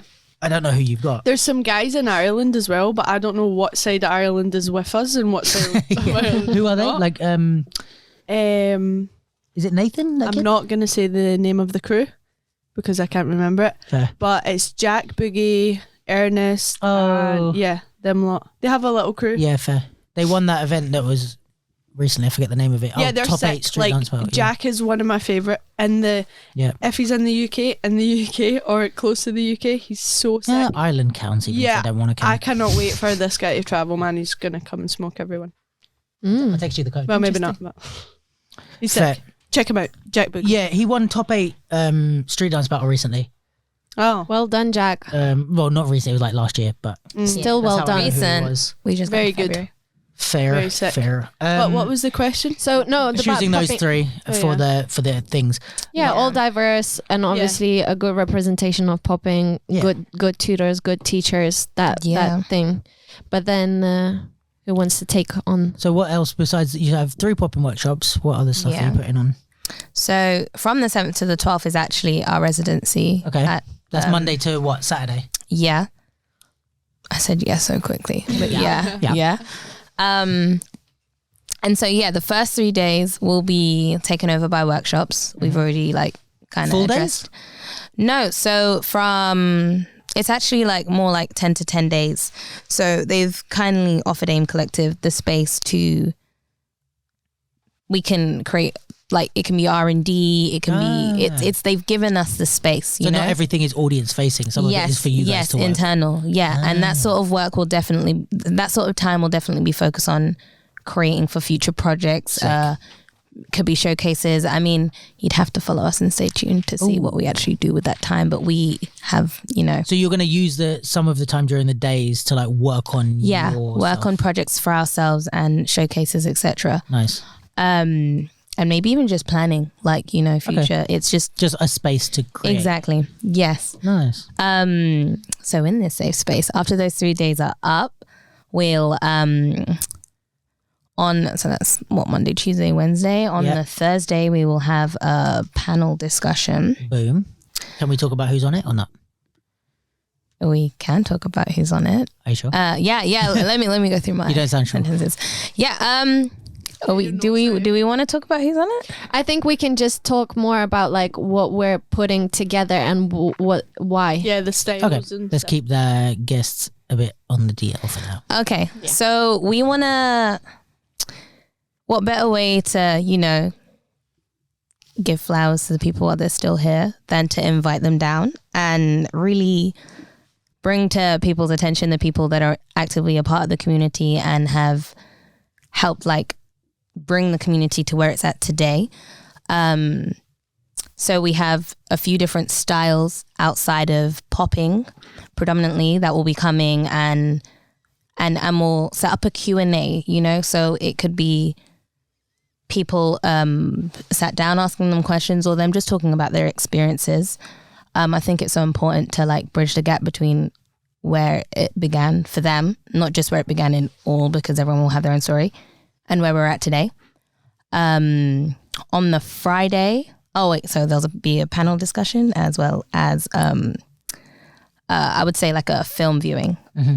Same sort of concept, but a different approach to addressing and rejoicing where we've come in the scene.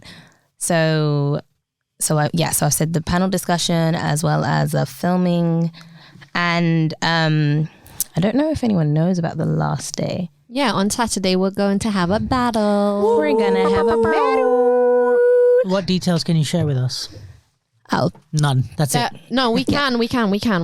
Obviously, so the battle is going to be in the same building, and we are going to have 1 versus 1. Write that down, guys. 1 versus 1 1. versus 1 popping.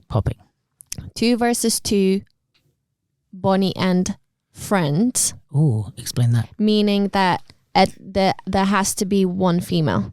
So to have that representation that we talked about, it has to be a couple. It can't just be a guy and a guy. Right. So it has to be minimum 1 female. It can be 2 females. Obviously, because it's only 2 people. Yeah. Yes. So the math is that. And then 3 versus 3, which is Funk and Footwork. mm-hmm. So again, in pre-selections, it will be important that all like the funk at Footwork is represented in different styles, meaning that it can't be like not that it can't be house dancers, but the pre-selections, it can't just be house. Okay. You know, or whatever. So you have to Footwork, showcase 3 different styles. Yeah. Exactly. And what's the umbrella? What counts as funk and footwork? Good question. Well, Footwork is anything that is foot related. Okay. You can honestly come and start whacking. Like, you have to remember, like, With your feet. yeah, I mean, yeah. But I mean, in terms of what you're, So you're not going to disqualify certain styles. You're not going to be like, Well, it has to be funk. No, It has to be funk. yeah, So it has to locking, be funk. popping, So, whacking. yeah. What else? what it comes under Anything that comes under like funk. funk and footwork though. Plus Footwork. So F and F. yeah, if you want. Yeah, so pop in. Wait, come and grab a mic. Come on, yeah. No, it's not about So you. there's popping, not about you. whacking, What a patriarchal guy. hip hop. So yeah, we got popping, whacking, house, UK jazz, top rock, locking. So yeah, funk. Anything that comes under funk. Did I say whacking? Yeah. Anything that can be done to funk music, I would Nice. guess. I would say. And then yeah, footwork styles. Sick. Cool. So yeah, we can re-record that now so that he's not in it. So there will be top rock, popping, house, hip hop, whacking. You got it wrong already. This is why we had to get Sean in. There will be shout out Sean. This is why we still need him. Because he remembers stuff. That's Yeah. basically it. No, he His does. popping's okay, but he remembers a lot of stuff. Yeah, his memory is absolutely fantastic. And they've been working hard with Francesca. Yeah. So Yes. so shout out to Francesca. Do you want to explain what Francesca's role is with AIM? She's a producer. Cool. What's a producer? For those? I can tell you what that is. No, I know can what a tell you producer what is. that It's is. for the audience. Let me tell you what that She is Googled because it I actually yesterday. know what that is. Go on. A producer. Oh no. A producer dictates and creates relevant content. Yeah.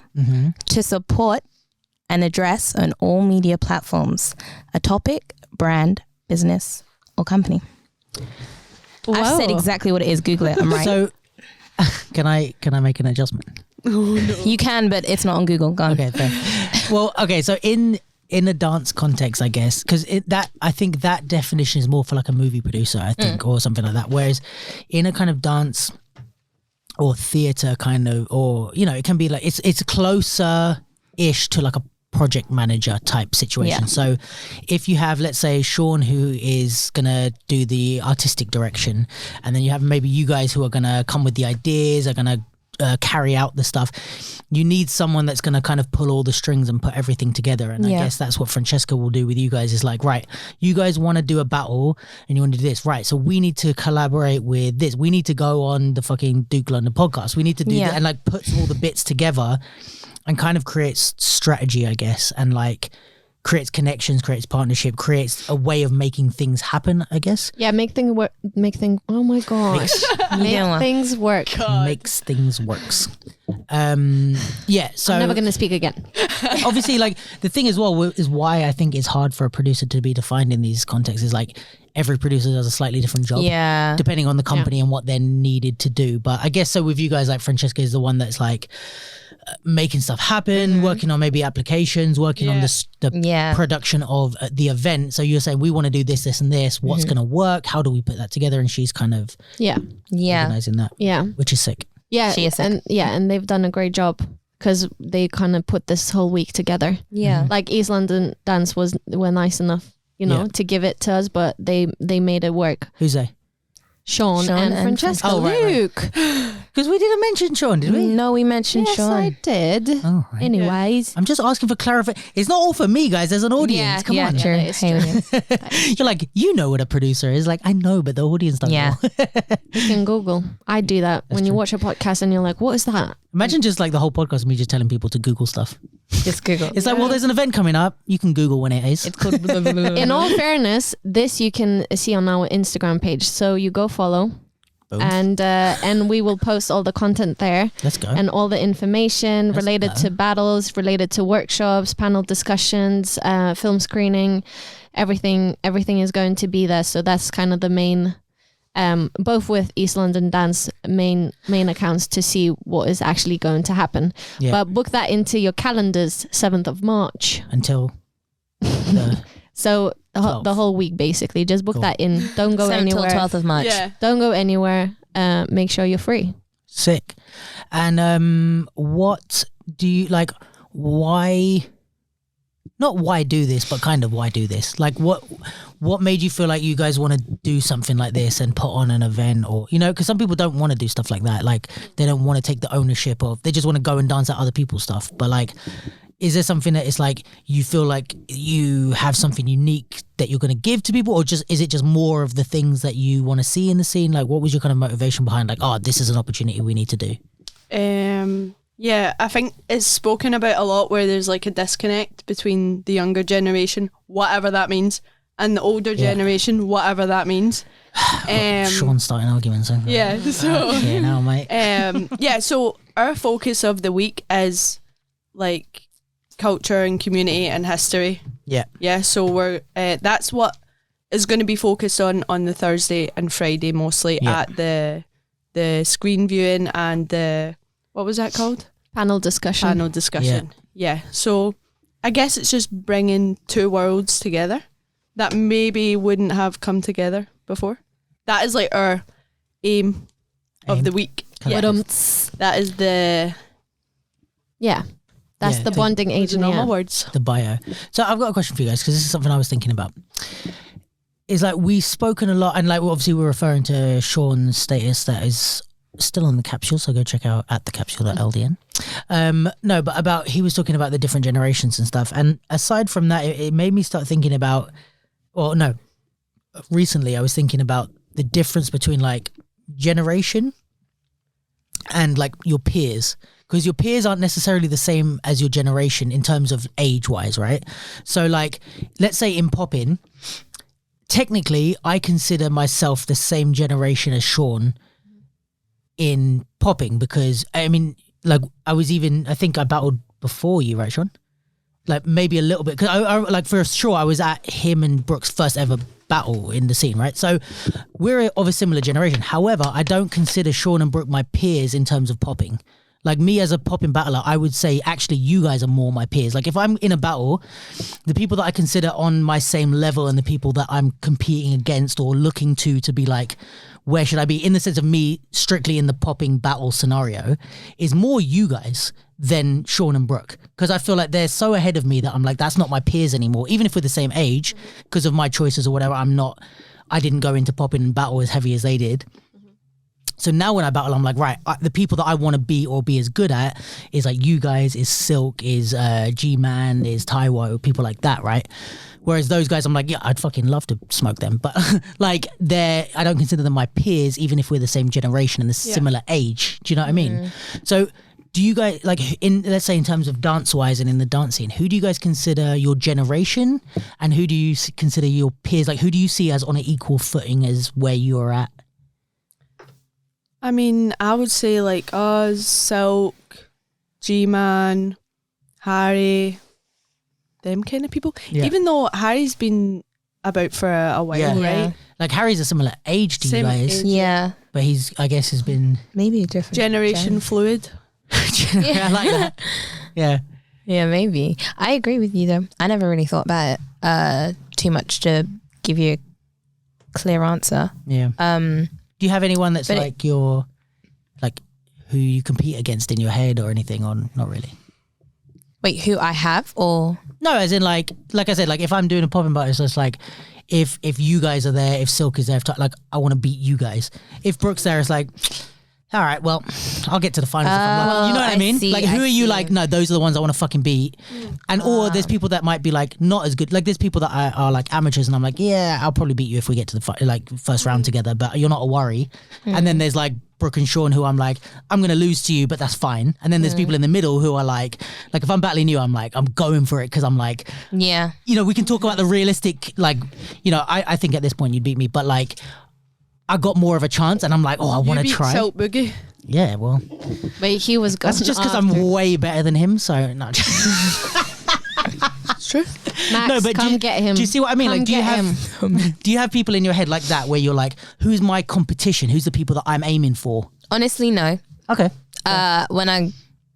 Whenever I've battled, I've just wanted to perform at my best. Huh. And and no, sometimes my best is literally like beating them. Yeah. I've never gone there and I'm like, I need to win this because at the end of the day, I'm not gonna pull out the bag. Nothing I've not like a backflip. Sure. When have I learned? You know what I mean? Yeah. So I know I need to do the best of anything I've practiced or anything I've given time to, and the results will hopefully display that effort. Yeah. Right. But there's no one you'd like. There's no one I've pissed to actually lose been to, like, or would assume you're gonna Okay. lose to. here's You know where what I mean? here's where I'd be pissed. Okay. If I really feel like I really rate my performance. Yeah.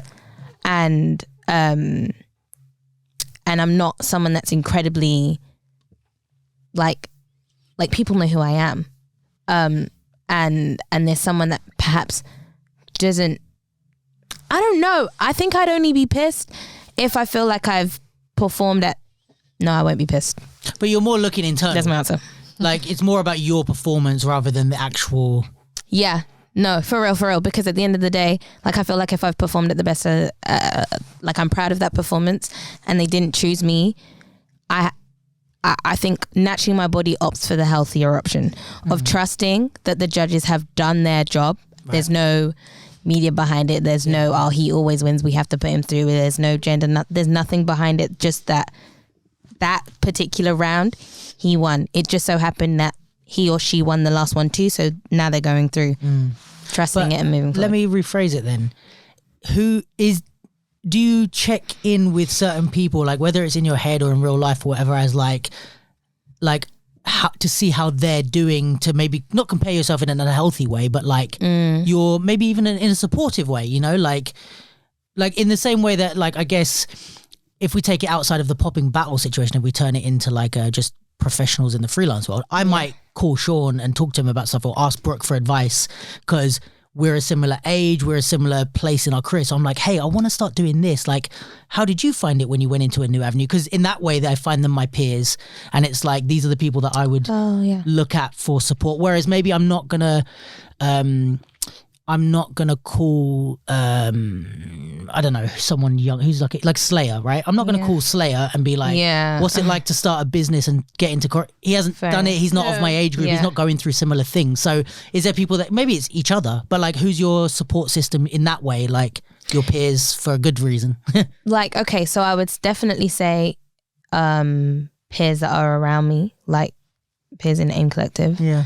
I would also say Drink to that. All right.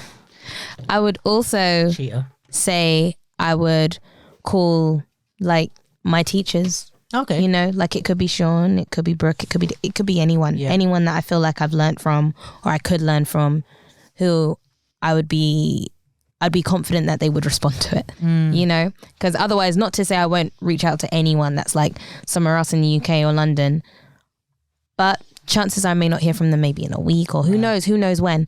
But I feel like respected, they would respond like and be open, have open arms to that. So yeah, it wouldn't be just peers, it would be peers as well as teachers, other generations too.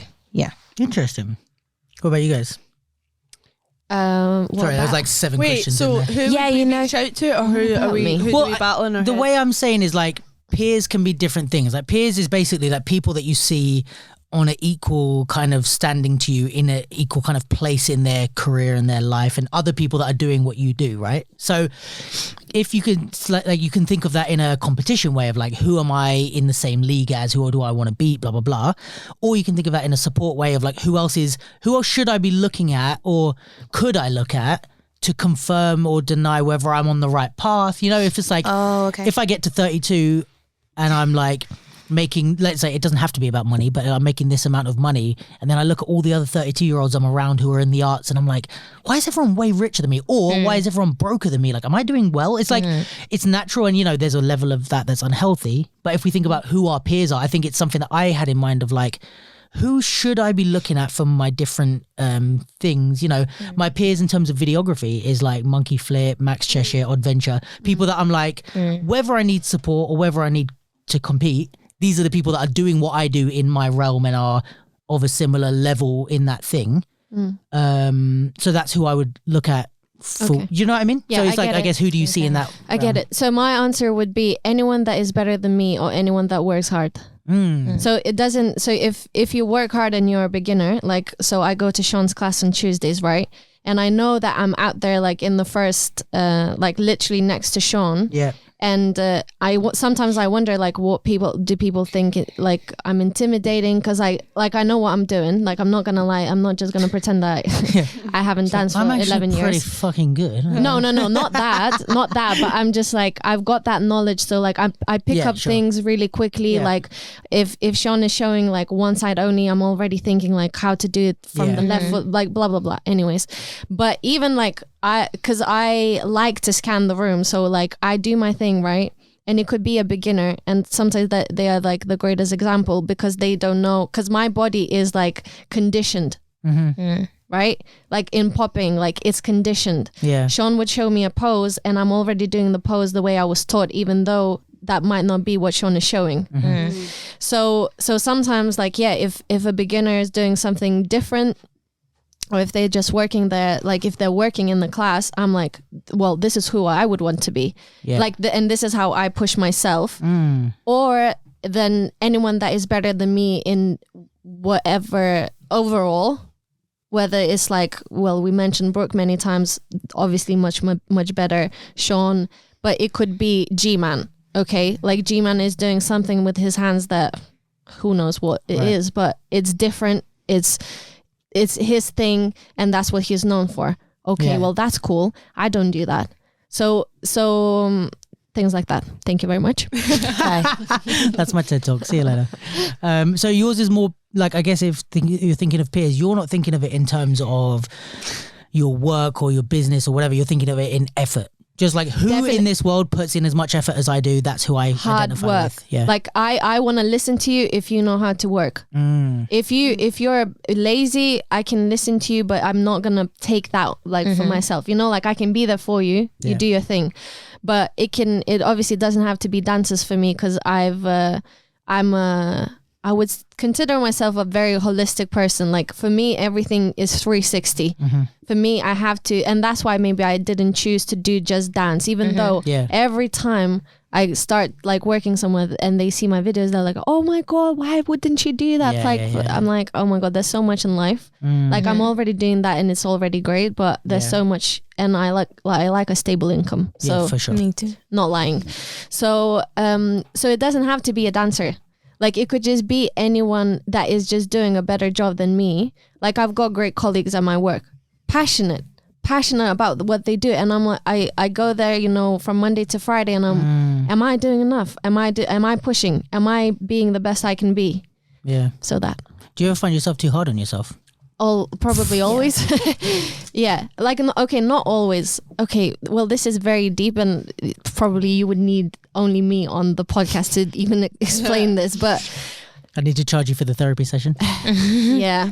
No, I think I am hard on myself, but only because this is how I just see progress. For me, like not always, like again, I'm a holistic person. I understand that I can't just grind and then not rest. That's not wise. I'm out here like trying to, build longevity. Yeah.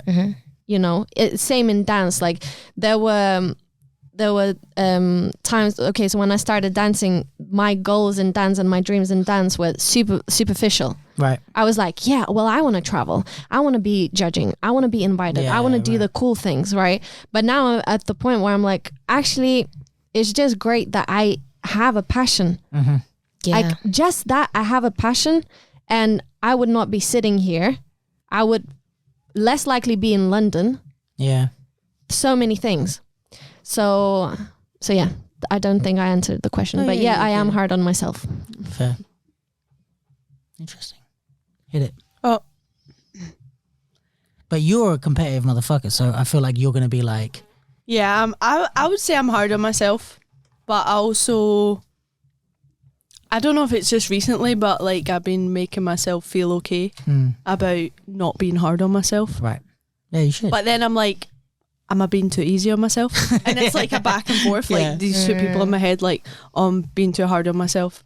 Or just like relax, take some time to yourself. And then it's like, why are you relaxing? Like you've got so much shit to do. But yeah, I would say I'm hard on myself. What about the peers thing? Peers? Oh yeah, I already answered that. I was the first one to answer it. Oh, never mind then. But I made a list, named all the people. Yeah. She. Fair. You can watch your own podcast to remember what we I never watch my own podcast. Wow. What? Really? Yeah, I never watch it. Can this be the first one you actually watch and be But like... I'm here. I'm watching it because I'm in it. I'm Yeah, but literally you going to can't ask remember. you what happened at a specific minute.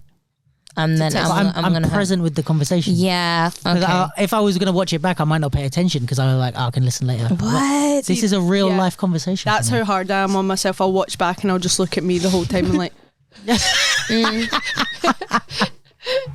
what are you doing? Or like when you're dancing, like we all watch back our dance videos and we're like, but you know what's nice? I have to say, and like I hope for you to get to this place, but like, and maybe you already are, but like, maybe in the last 5 years or so, like I've really started liking my own dance. Whether or not I think it's good and, you know, I'm going to win battles or I'm not. And it didn't happen for a while. I spoke to you all the way through like getting into popping more. But like even now it's happening with popping where I'm like, okay, I recognize my level and I'm realistic about where I'm going to be. But like, I like watching me dance. Yeah. I like the way, especially with hip hop and my outside of style, like, you know, with my like choreography or like the way I just move if I'm just open. It's been like last 4 or 5 years that I'm like, I'm sick, like not in a way of like level wise, but I love my own dance, which is such a fucking nice feeling, you know, especially after years of being like, you're a piece of shit, you know, like to be like, no, I'm actually like, style wise, I'm one of my favorite dancers. Level wise, I wish I was better. Really nice. You know what I mean? I think you should be though. Yeah, That's and what this you is what I need mean. to feel, I've always wanted to feel that. It's never happened before, and I think it's taken development and for me to understand myself and what I want to express. Because now it's not like, oh, I just do cool tricks. It's like when I see it, it's like, this is what, like I've been dancing 15 years, and I'm like, let's say in the last 5 years, like this is what I've spent 15 years trying to be. Like, and now I see That's it. amazing. I'm like, this is what I've always, whether or not I've been I guess cognizant is the right word of it. I realize like this is the shit you've always been aiming for. This combination of this and this way of moving and this flow is like, fuck, like And I that's can always when you better, get better. Yeah. No, like everything before that was just before that. Like but here's where you actually, it's like now you're born. You know what I mean? Because it's the same attitude you have with your clothes, you know? Like you're not going to wear your favorite jumper to go rehearsals because that's my favorite jumper. I don't want to sweat in it. I don't want to change the material. I don't want to wear my favorite pair of shoes hiking because I'm not going to do that, you know? When you start to appreciate something, you value that. And you take care of it. And you take care of it. Yeah. So your attitude towards yourself as you train, as you share, as you do everything dance related will be of value. Yeah. And because it is of value, because you're like, I actually like myself. When you share yourself with other people, like in a battle, in a cypher, or even if it's just for yourself, it will be so brilliant. You'll be like, when did I get there? Yeah. But it's because you're walking in knowing like, I like myself. You know what? You This know? is that thing about in the battle in Bournemouth when I did well. It's like, okay, whether or not we can talk about the judging decisions and whether or not I agree is a separate thing. But like, I think part of the reason why I did well was because like, I felt fucking good that day. Yeah. And like, we spoke about this, but like something kind of clicked with my pop-in and I was like, I'm understanding how I want to move.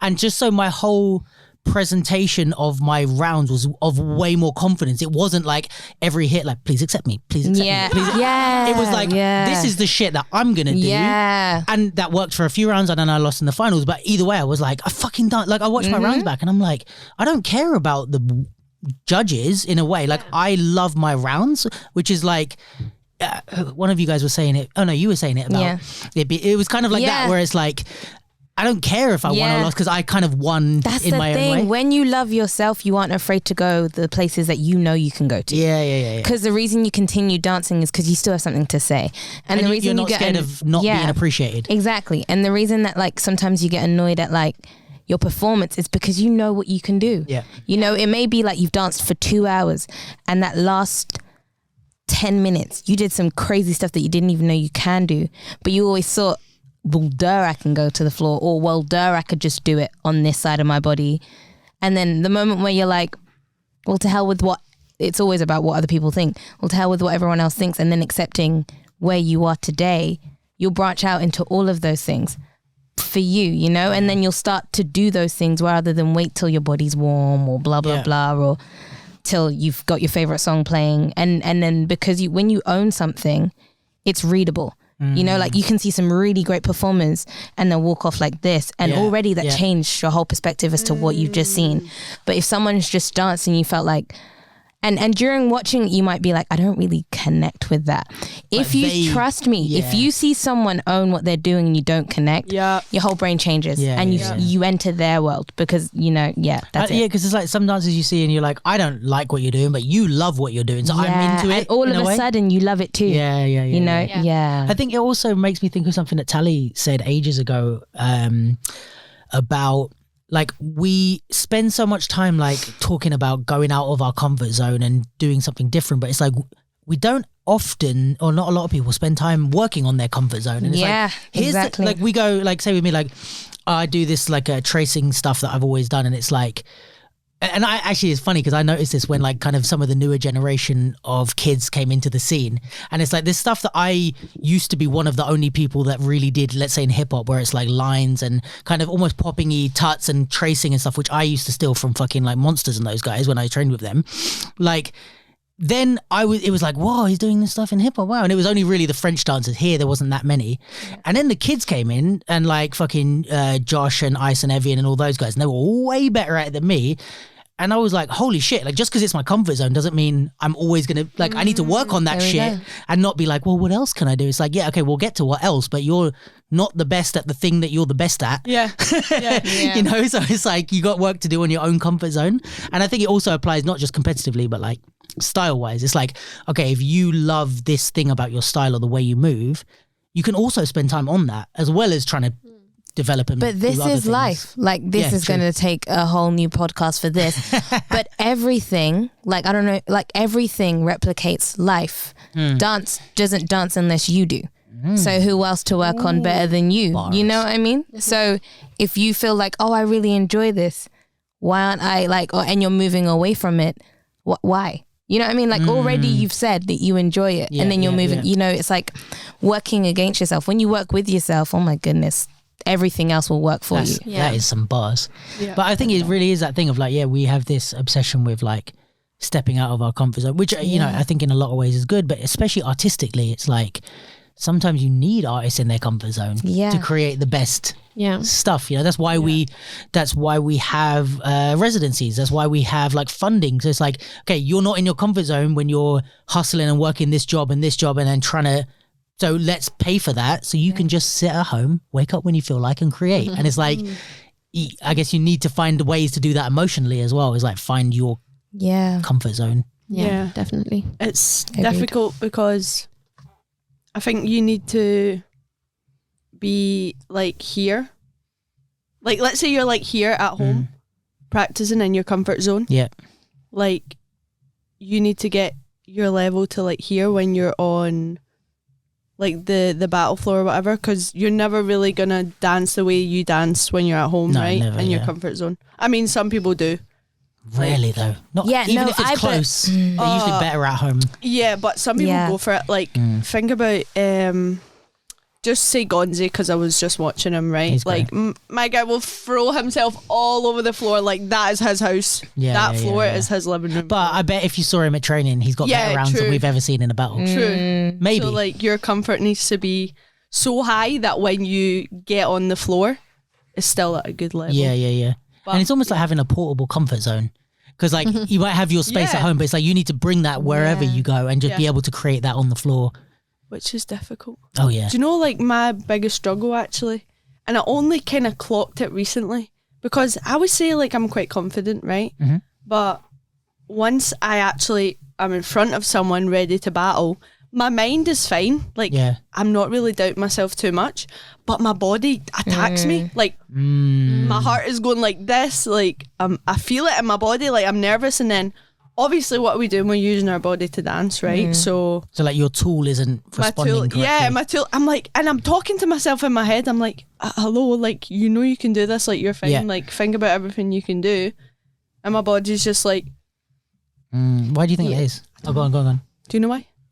No, I don't know why, but why do you think it's like the body's natural response to confrontation? Like, to stress. Like, it's a bit of a stressful situation to face someone. Like, it's unsolicited competition. Like, at the end of the day, like naturally, like, if you think about natural competitions where it's like, I have to work hard, like, beyond the people that I don't know are also going for this interview. It's a little bit different because you know, like, I need the job, I need the money. This is also in the field in which I want to work in. It may support a lot of things. Again, this is like super like open. I may even disagree with myself after this sentence. But because I feel like my attitude when like in a cipher is a lot more free and is a lot more like, I will probably do way greater things that I'm proud of than I would in the battle. Like, Cause, and I'm assuming maybe it's my body's response to, what the hell am I doing? You know what I mean? Like, if it's a sharing and if it feels like a sharing, yeah, you're gonna get the best of me. And if not, and if it, I don't know. Again, like that's interesting. It's because of what Lucia said. Like my head, I'm not afraid of you. Yeah, and I'm also not intimidated by you. And I think that's a great strength to have. But then my body, if I'm looking at it like, what the hell are you doing? Like, I thought we were on the same page. Yeah, like, did that just start popping or like what's going on? Yeah. I think, so I don't know. Yeah, because I, and I could be wrong, right? But so from what I know, excitement and being nervous in your brain is like the same. It's the same. It doesn't register excitement or like being nervous in a different way. Like for brain, it's the same thing, right? So I think like what you could potentially, because it's adrenaline, like what you could potentially do is use that, trick your brain, because you now know, okay, well, my brain actually is the same thing, whether I'm nervous or excited. Yeah. Right? You know, like they also say, I think that if it's super, super cold or super, super hot, the feeling is the same. Like the pain is the same. Yeah. So it's the same thing. So you could maybe trick your brain into being like, okay, I'm getting nervous. Actually, nah, I'm excited. Yeah. I'm gonna kill you. Yeah. Well, not actually. Sorry. But kill you on the dance floor. Like use that as a tool to be. Yeah. But you know, also I think like, again, like, I feel like I always fucking talk about Tally on this podcast, but like, she's given me a lot of nuggets of wisdom over the years. But like, something that she teaches actually is about, you know, we often talk about artists kind of being like, they black out and they lose themselves and just do an amazing round, and it's like, I don't even remember what I did. And it's like, that's not always the most admirable way to create. Sometimes it's nice to be present in the movement and be like, I'm doing, and I guess that's maybe related to like flow state and stuff, but like that you're in the moment and you're conscious of what you're doing and why you're doing it and what you're going to do next. But at the same time, everything you do is like amazing, you know? Yeah. And I think like I don't know if that's the thing where you're like, you're just hoping your body takes over and you do stuff and that's what's making you like this. But if you were like, I'm going to be present every step of the way, I don't know, maybe it's like less of a nerve-wracking feeling. Yeah. And I bet that there are so many different ways to be, you know? Yeah. Like one day you're just like, okay, like I'm giving up, like I can't do much. The next day you're like, nah, like I'll tell you what to do. So there are like, it's just, you take it as the day comes and yeah. And I mean, without this sounding condescending, hopefully, it could be like an experience thing where just the more big stages you're on, the more you're like relaxed. Like I kind of feel like that now where I'm like, I'm realistic about my abilities. I know when I'm going to get smoked or when I'm not most of the time. But I don't think there's a battle stage that I could stand on that would make me scared now. Maybe, but like... to really think not about that. Nervous, but it's like, because I've been on big stages and I've performed like, which I find tougher is choreography because I can get that wrong. I can't get a battle wrong. I could just even if I'll do a shit round, but it's like I can just go back to just hitting and be like, fuck, I don't know what to do. All right, fuck it. Choreography is like you're gonna see if I get wrong, and my choreography is gonna be pissed afterwards, and there's 4,000 people in this audience watching me. You know, so it's like that scared the shit out of me. Like when I was doing this, the last theatre piece I did, the beginning of it. I don't know if you guys saw Vice, but like the beginning of it is like there's a solo happening and I have to hold like a e-cigarette. And the way that I was mostly positioned for the show was like I'm staring directly into the audience, holding this thing. And the first move is I have to quickly bend and put the cigarette into my mouth and breathe in all in one go. So it's like, boom, on the beat.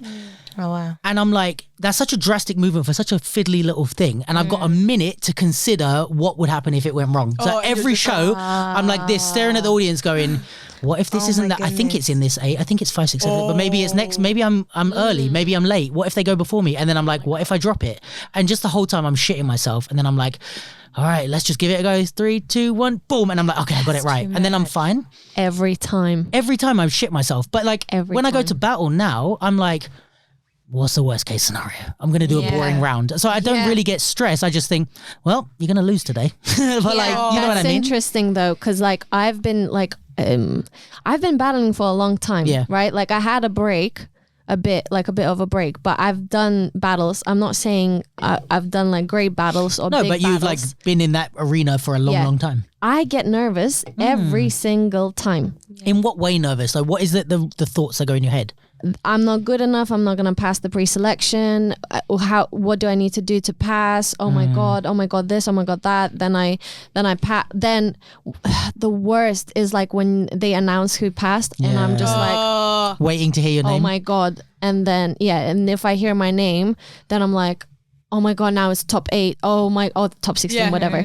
Yeah, it's that. It's like, I just doubt, like I doubt myself and I just get nervous.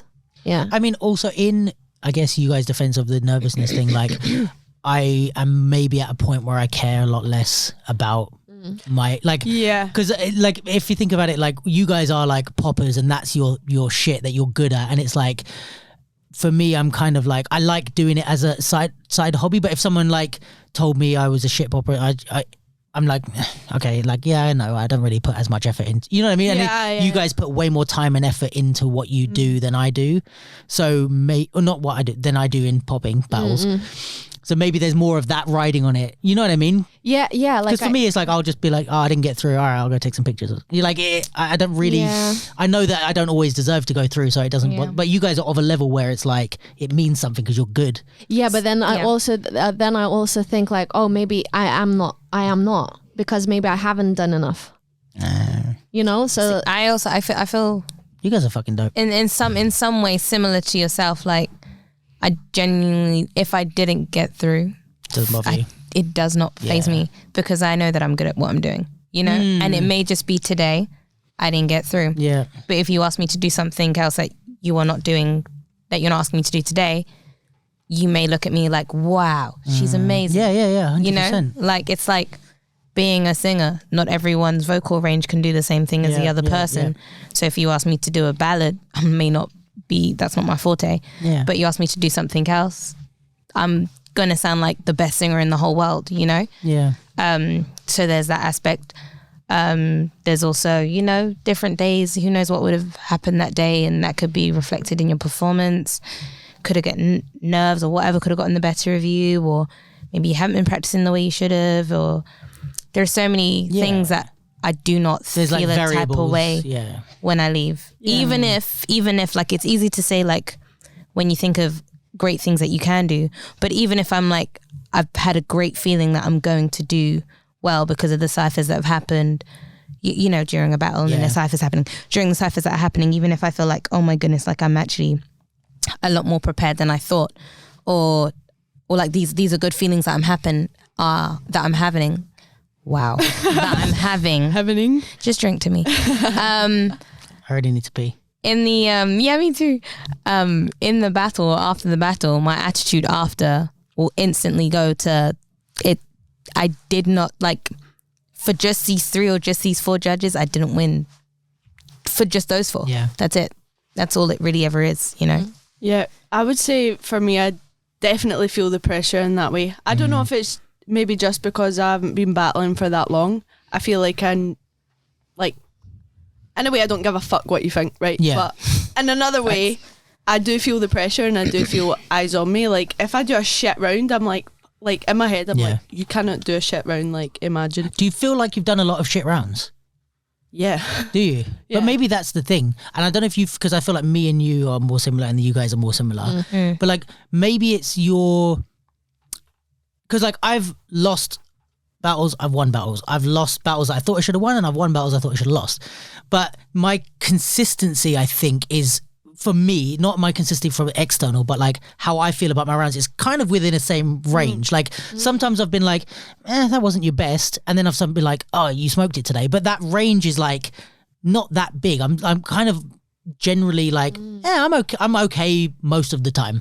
So I'm less scared to do a bad round because I'm like, what's the chances that you're going to do a bad round? Like, yeah, I think it's, you know what I mean? For me, like, don't get me wrong. Like there are moments where I'm there and I'm like, I need to do well because I'm trying to think of when have I thought this? Well, absolutely during prelims I need to pass prelims. Like I want to pass prelims. That's what I want to do. Yeah. And if I don't, then I don't. But I would need to pass prelims. But I don't want. I guess it's down to what maybe perhaps not an end goal, but some of your aspirations are to be like excellent battlers and just keep winning. That isn't one of my goals, like not to just be winning battles. Like I want to be an excellent popper, like a great example of displaying that style across all borders, so in battles I need to do well to be a part of that end goal, you know what I mean? So maybe I don't win, but I need to be an excellent performer. Exactly. And it needs to be at the standard of she could have won, not I'm going there and it's just gonna be a lazy effort. Fair. But and that same energy is what I intend on like sharing across all, like, if it's performance, if it's a showcase, if it's directing something to do with popping or whatever, it needs to be, no, but she can pop, you know what I mean? Like, and you can see across all sorts of things and not just battling. So that's probably why my attitude towards not winning doesn't because you're seeing a different end goal, I guess. Or like, it needs to be all these things. It's a perspective, but Lucia, like you like to win. Yeah, that is your perspective. That's part of the thing. That is her perspective. Yeah, you're quite competitive as well, no? I think I am, but then sometimes I'm not. When sometimes I feel like when it's convenient, because as I said before, like no, honestly, like I'm spilling my own tea. Go on, do it. Is that because I get so nervous, I talk myself down. So I get nervous to the point where I'm like doubting myself. I'm like, am I even good? Who knows? Like, who knows? Probably not. Well, fine, then I don't need to win. Yeah. Like that's how my brain goes. But then I'm like, oh, but I passed pre-selection, so now I need to try a bit harder. So I'm going through this roller coaster in my own head before I even face anyone. So I'm already like losing with myself, because I have this difficult mentality where I do like to be the best. Yeah. But for me to be the best, I'm like, what is the best? Is the best bit like because I want overthink. How? Yeah. Like, but I like to think a lot, and but that's in a way is just like it's the way my brain functions, and so then I'm competitive to a point where it's like, okay, like, yeah, I do like to win, but man, I don't know if I'm good enough. I don't care. Like your competitiveness is almost detrimental to your rounds in a way. Yeah, like I really have to, and I've tried, I've, again, like I've been dancing for a long time and I've definitely done battles, and I don't think, okay, no, I think I won one popping battle, right? I think. Maybe I'm wrong. I've won like hip hop battles that were bigger though. Yeah. So like me and Greta, we won like Battle of Estonia, whatever, against these like super cool Russian guys that when we won, they gave the diplomas. Yeah. And they were walking off the stage and they threw that thing. Oh wow. that was interesting experience. But anyways, I haven't even won that many. So I don't know, like it's a contradicting. Yeah. It's just like, do I need to feel competitive to win, or do I win to feel competitive? Yeah. But I guess it depends, like what Martina said about, like, I guess it depends on your end goal or like what you think. Because for me, it's like it's something that I've probably said about this on the podcast before, but that Jadawi said years ago. He was actually talking to Breaks, funnily enough. I don't know why we looked over there. No, like because I think Breaks was over there. I'm not sure if Sean was there Oh. at Euro Battle when Breaks got to the semis or something. Like Jadawi was judging, he was talking to Breaks afterwards, and he was saying that like he was like basically he was saying to Breaks like that he's dope. He was complimenting him and saying like your semi-final was like the highlight of the shit. But he was like saying about himself, he was like, I haven't won a lot of shit, but like if you look at like the world battles, like I don't really have a lot of titles, but he's like, I'm invited to be a guest everywhere. I'm invited to be a judge everywhere. Like everybody knows me. And it's like, I guess it depends on what your thing is, because it's like for me, like, and I'm not saying this just to be nice, but like every time you're in a popping battle, like I love watching your rounds, and like you're one of the people that it's like I'll look up from my phone or come back just to check the round, you know? And it's like, that leaves more of an impression on me. I didn't even know that you haven't won. Me personally, as a member of the community, I don't really give a shit because I like watching your pop in. So it's like you going into a battle and be like, oh, winning and losing. It's like you're kind of almost like in a way like cheating me out of a good experience, because it's like I don't give a shit if you but just perform those sick rounds so I can enjoy them, you know what I mean? Definitely. Yeah, and it's like if you think of it that way, and like, and this also applies to business and like, you know, making an impression, because it's like your persona that's going to get you invited or whatever more than what you've won. Like no one's keeping a tick list and being like, well, we can't invite her to judge because she hasn't won anything. It doesn't matter. It's like, do people fuck with her, or whatever. But I think it's like if you, maybe more for you guys, but it's like if you think of it like that, like there's people like me who, even if I didn't know you guys and you weren't my friends, it's like there's a lot of people out there who are like, oh, she's my favorite doll. And I try to think about that for me when I dance, of like, I'm not doing this to win. I'm doing this for like the 3 or 4 people that are going to go, oh, he's sick. I like watching his rounds, or you know what I mean? And there's definitely people that feel like that about you guys.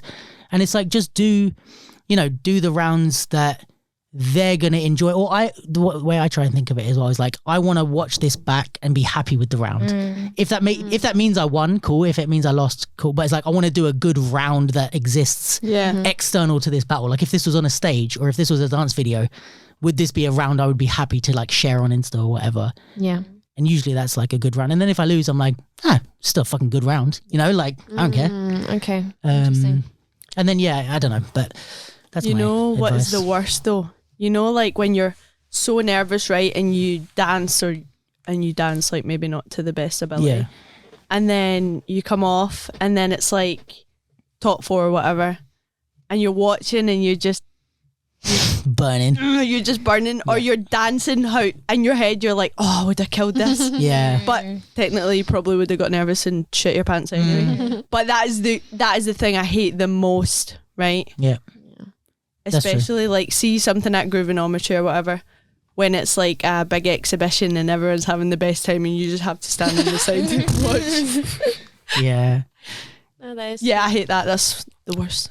But I think it's also what you value and what you enjoy, I guess. Like I enjoy performing, so I quite like. It's not that I'm almost happy to be in. Like, you know, who is it talking about cypher? You're talking about you're better in a cypher than you are on.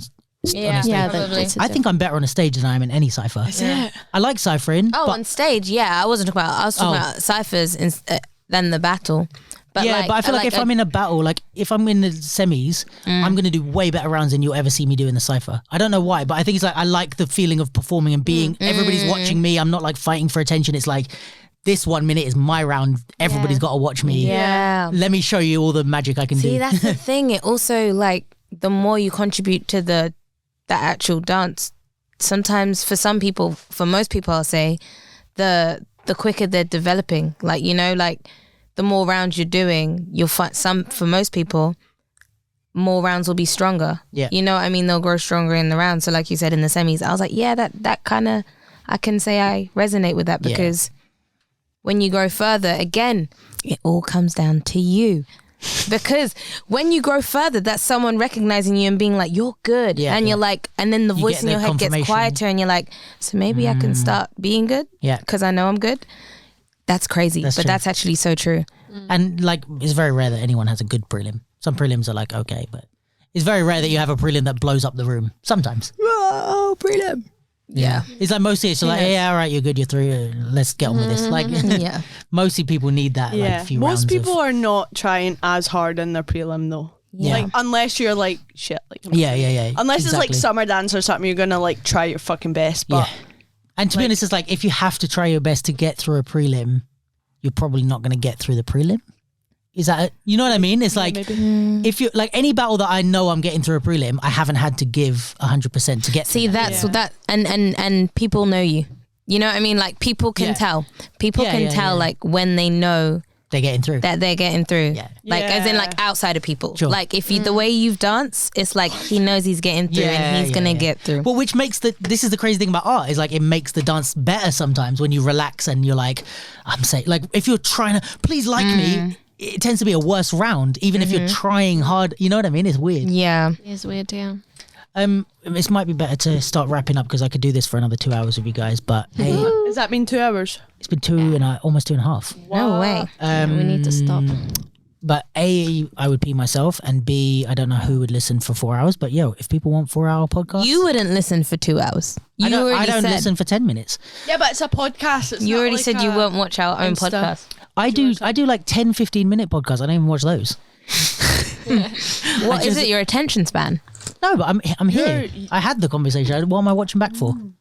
Yeah, It's just but- I edit it and put all the shit on and put it there. I don't sit and listen to the whole because that's like you don't It's just 2 hours out of your work. to see if Oh. you. it's like narcissistic. Like, why don't I want to listen to myself talk for 2 hours? No, but I would watch. Hey, we're because here. I'm, like, Yeah, but insecure. I listen to you in real life. true. That's very If I wanted to go back and listen to like, oh, Martina made a really good point. What would she say? Then I would listen. But just to listen back for the sake of a conversation that I just had is like, I was there. I listened to you. Thanks for the shout out. But yeah, no. Thank you so fucking much for being here, guys. Aw. I'm honored that you would be my 50th episode. And I'm happy to do the pod with you because none of you have been on yet. And obviously you're doing exciting things and I think you guys are fucking dope and I want to support you however I can. So if this is something that helps in any way, Yeah, Cool. it's an achievement. This is verified. It's like being verified on Instagram. It's when you come let's to go. Luke's. It's when Wait. you come to Luke's podcast equals Instagram verified. Sean, Like when are you going to get verified? Ooh, people are waiting. I've told him. Innit? Yeah, I've told Sean, him. fucking welcome anytime. He's mate. already famous. No, but yeah, there's one podcast I'm trying to get him to do, but he won't do it. Why is Sean Do not it. been on a Do podcast it. yet? What's Put going some on? pressure on Sean. I'll Let's tell put you some after and you'll know why he's not doing it. Alright. No, say it on the He's too podcast. busy. Say it. Gum. Put some pressure on him. No, you can't. You can't. No, because I don't know that I want to do it. Okay, joking. Yeah, honestly, thank you guys for being here, and I fucking love you guys, and I think you're lovely people. I think you're all great poppers and great artists outside of your popping. And yeah, I'm happy to know you. I'm happy to have danced with you. I'm happy to have trained with you. I'm happy to battle against you. Actually, have I battled you guys? You haven't battled me. We battled not in a crew battle once. Oh my god, which At, one? UEL. Chloe Dean's thing, No, I have not. where they put us in crews and Oh, that Yeah. you can forget about that one. That was. I don't think we've horrible. battled. That was I've done horrible. Well, you beat me, so that counts. Oh, really? Yeah. Then that doesn't even count. I'll give you 0.5. For a crew battle, they should beat me? Half No, a point? it doesn't even count. It was. Where I would was that, not good. Sean, where would that feature on the Kingdoms League? If she beat me in a crew battle, would that be a half a point? Would that be a full point? A point? Yeah. point. All right. Oh yeah, we Yes, fine. forgot to say actually the battle that will be at the East London Dance Week Yeah. will count towards the Kingdoms League. Yeah. Yes, it will. Yeah. I'm going to be there. Just the pop in, though, not the other two styles. Yes. Just the pop in. Mm-hmm. Cool. I Lovely. know Kieran already said that because I watched the podcast. Yeah, you did. But- That's what we like to hear. I'm repeating it. Lovely. Should we cut to the outro? What's the outro? Do I have What's the an- outro? It's just a ASMR. It's song. just a song. Yeah, can we get another ASMR, guys, on the way out? Oh yeah, So go on. that was. Do you want crisps? Here you go. Oh yeah, yeah. Okay. So this is the outro. No, all of that is literally let the me- podcast. I need to go live for this one. Okay. You don't want it? Oh, Sean, I just That was a pot of Pringles. These are Texas barbecue sauce. I'm just gonna check to see if they're vegan. Otherwise, I will not be consuming these. Are these vegan? I don't think so. They contain milk, so instead of eating it, what I will do for you is I will break it. No, it's fine. Oh wait. I just opened the packet and they opened in a way that they've never opened before. I'm reaching for a Pringle now. This feels so awkward. And now I will break the Pringle. Oh, I don't like it. The Pringle's been broken. I'm closing the mango packet. That's the sound of the mango packet closing. And now I'll close the Pringles packet too. For those of you that want to hear that. It's closed. Thank you. Join us again where next time we'll be interviewing Sean, hopefully. Thank you. Bye. Bye. Bye. Bye. Do I have to? That's probably the best. You're going to get verified. That's the best outro I've ever had. I don't know how to feel. It feels super awkward having that in my ear. Yeah. I feel like we Me bonded. too. We feel like we just We've bonded experienced in something ways together. that we've never bonded before. All right, well, fuck me. You know when people are like, oh, this is like a fucking 2.5 hour podcast. I wonder what interesting topics they got into. It's like, there's a lot of it was just because we'd like the ASMR thing. Yeah. Yeah. But thank you, Luke. Oh, And man. Thank you for having congratulations on In the Collective. 50th. Oh. Woo! And everyone check out East London Dance Instagram. Check out AIM Collective's Instagram for updates on the East London Dance Talent House takeovers. Check out the Capsule Instagram for more of me and more interviews because we are fucking back at it. I don't know when the next ones are, but like now we're coming up. There's fingers crossed everything goes well, touch wood and all that. There's some international guests coming up this year. There's some live talks coming up this year. There's some collaborations with events coming up this year. There's more interviews of good old friendly neighborhood dancers that you know this year. There's more capsule interviews, which come not interviews, capsule episodes, which are like updates on the scene. So check all that out at thecapsule.ldn. And you have the Spotify playlist that we have. You have the what the fuck else do we have there? We have the link to donate if you want to support the capsule. We have the YouTube. What else do we have on the capsule bio? You have. We have Luke. Wikipedia. We have No, we're not on Wikipedia yet. You should be on Wikipedia. Someone give us a Wikipedia entrance. Anyway, cheers, everyone. Cheers to Luke. Woo! Cheers to you guys. Bye. Bye.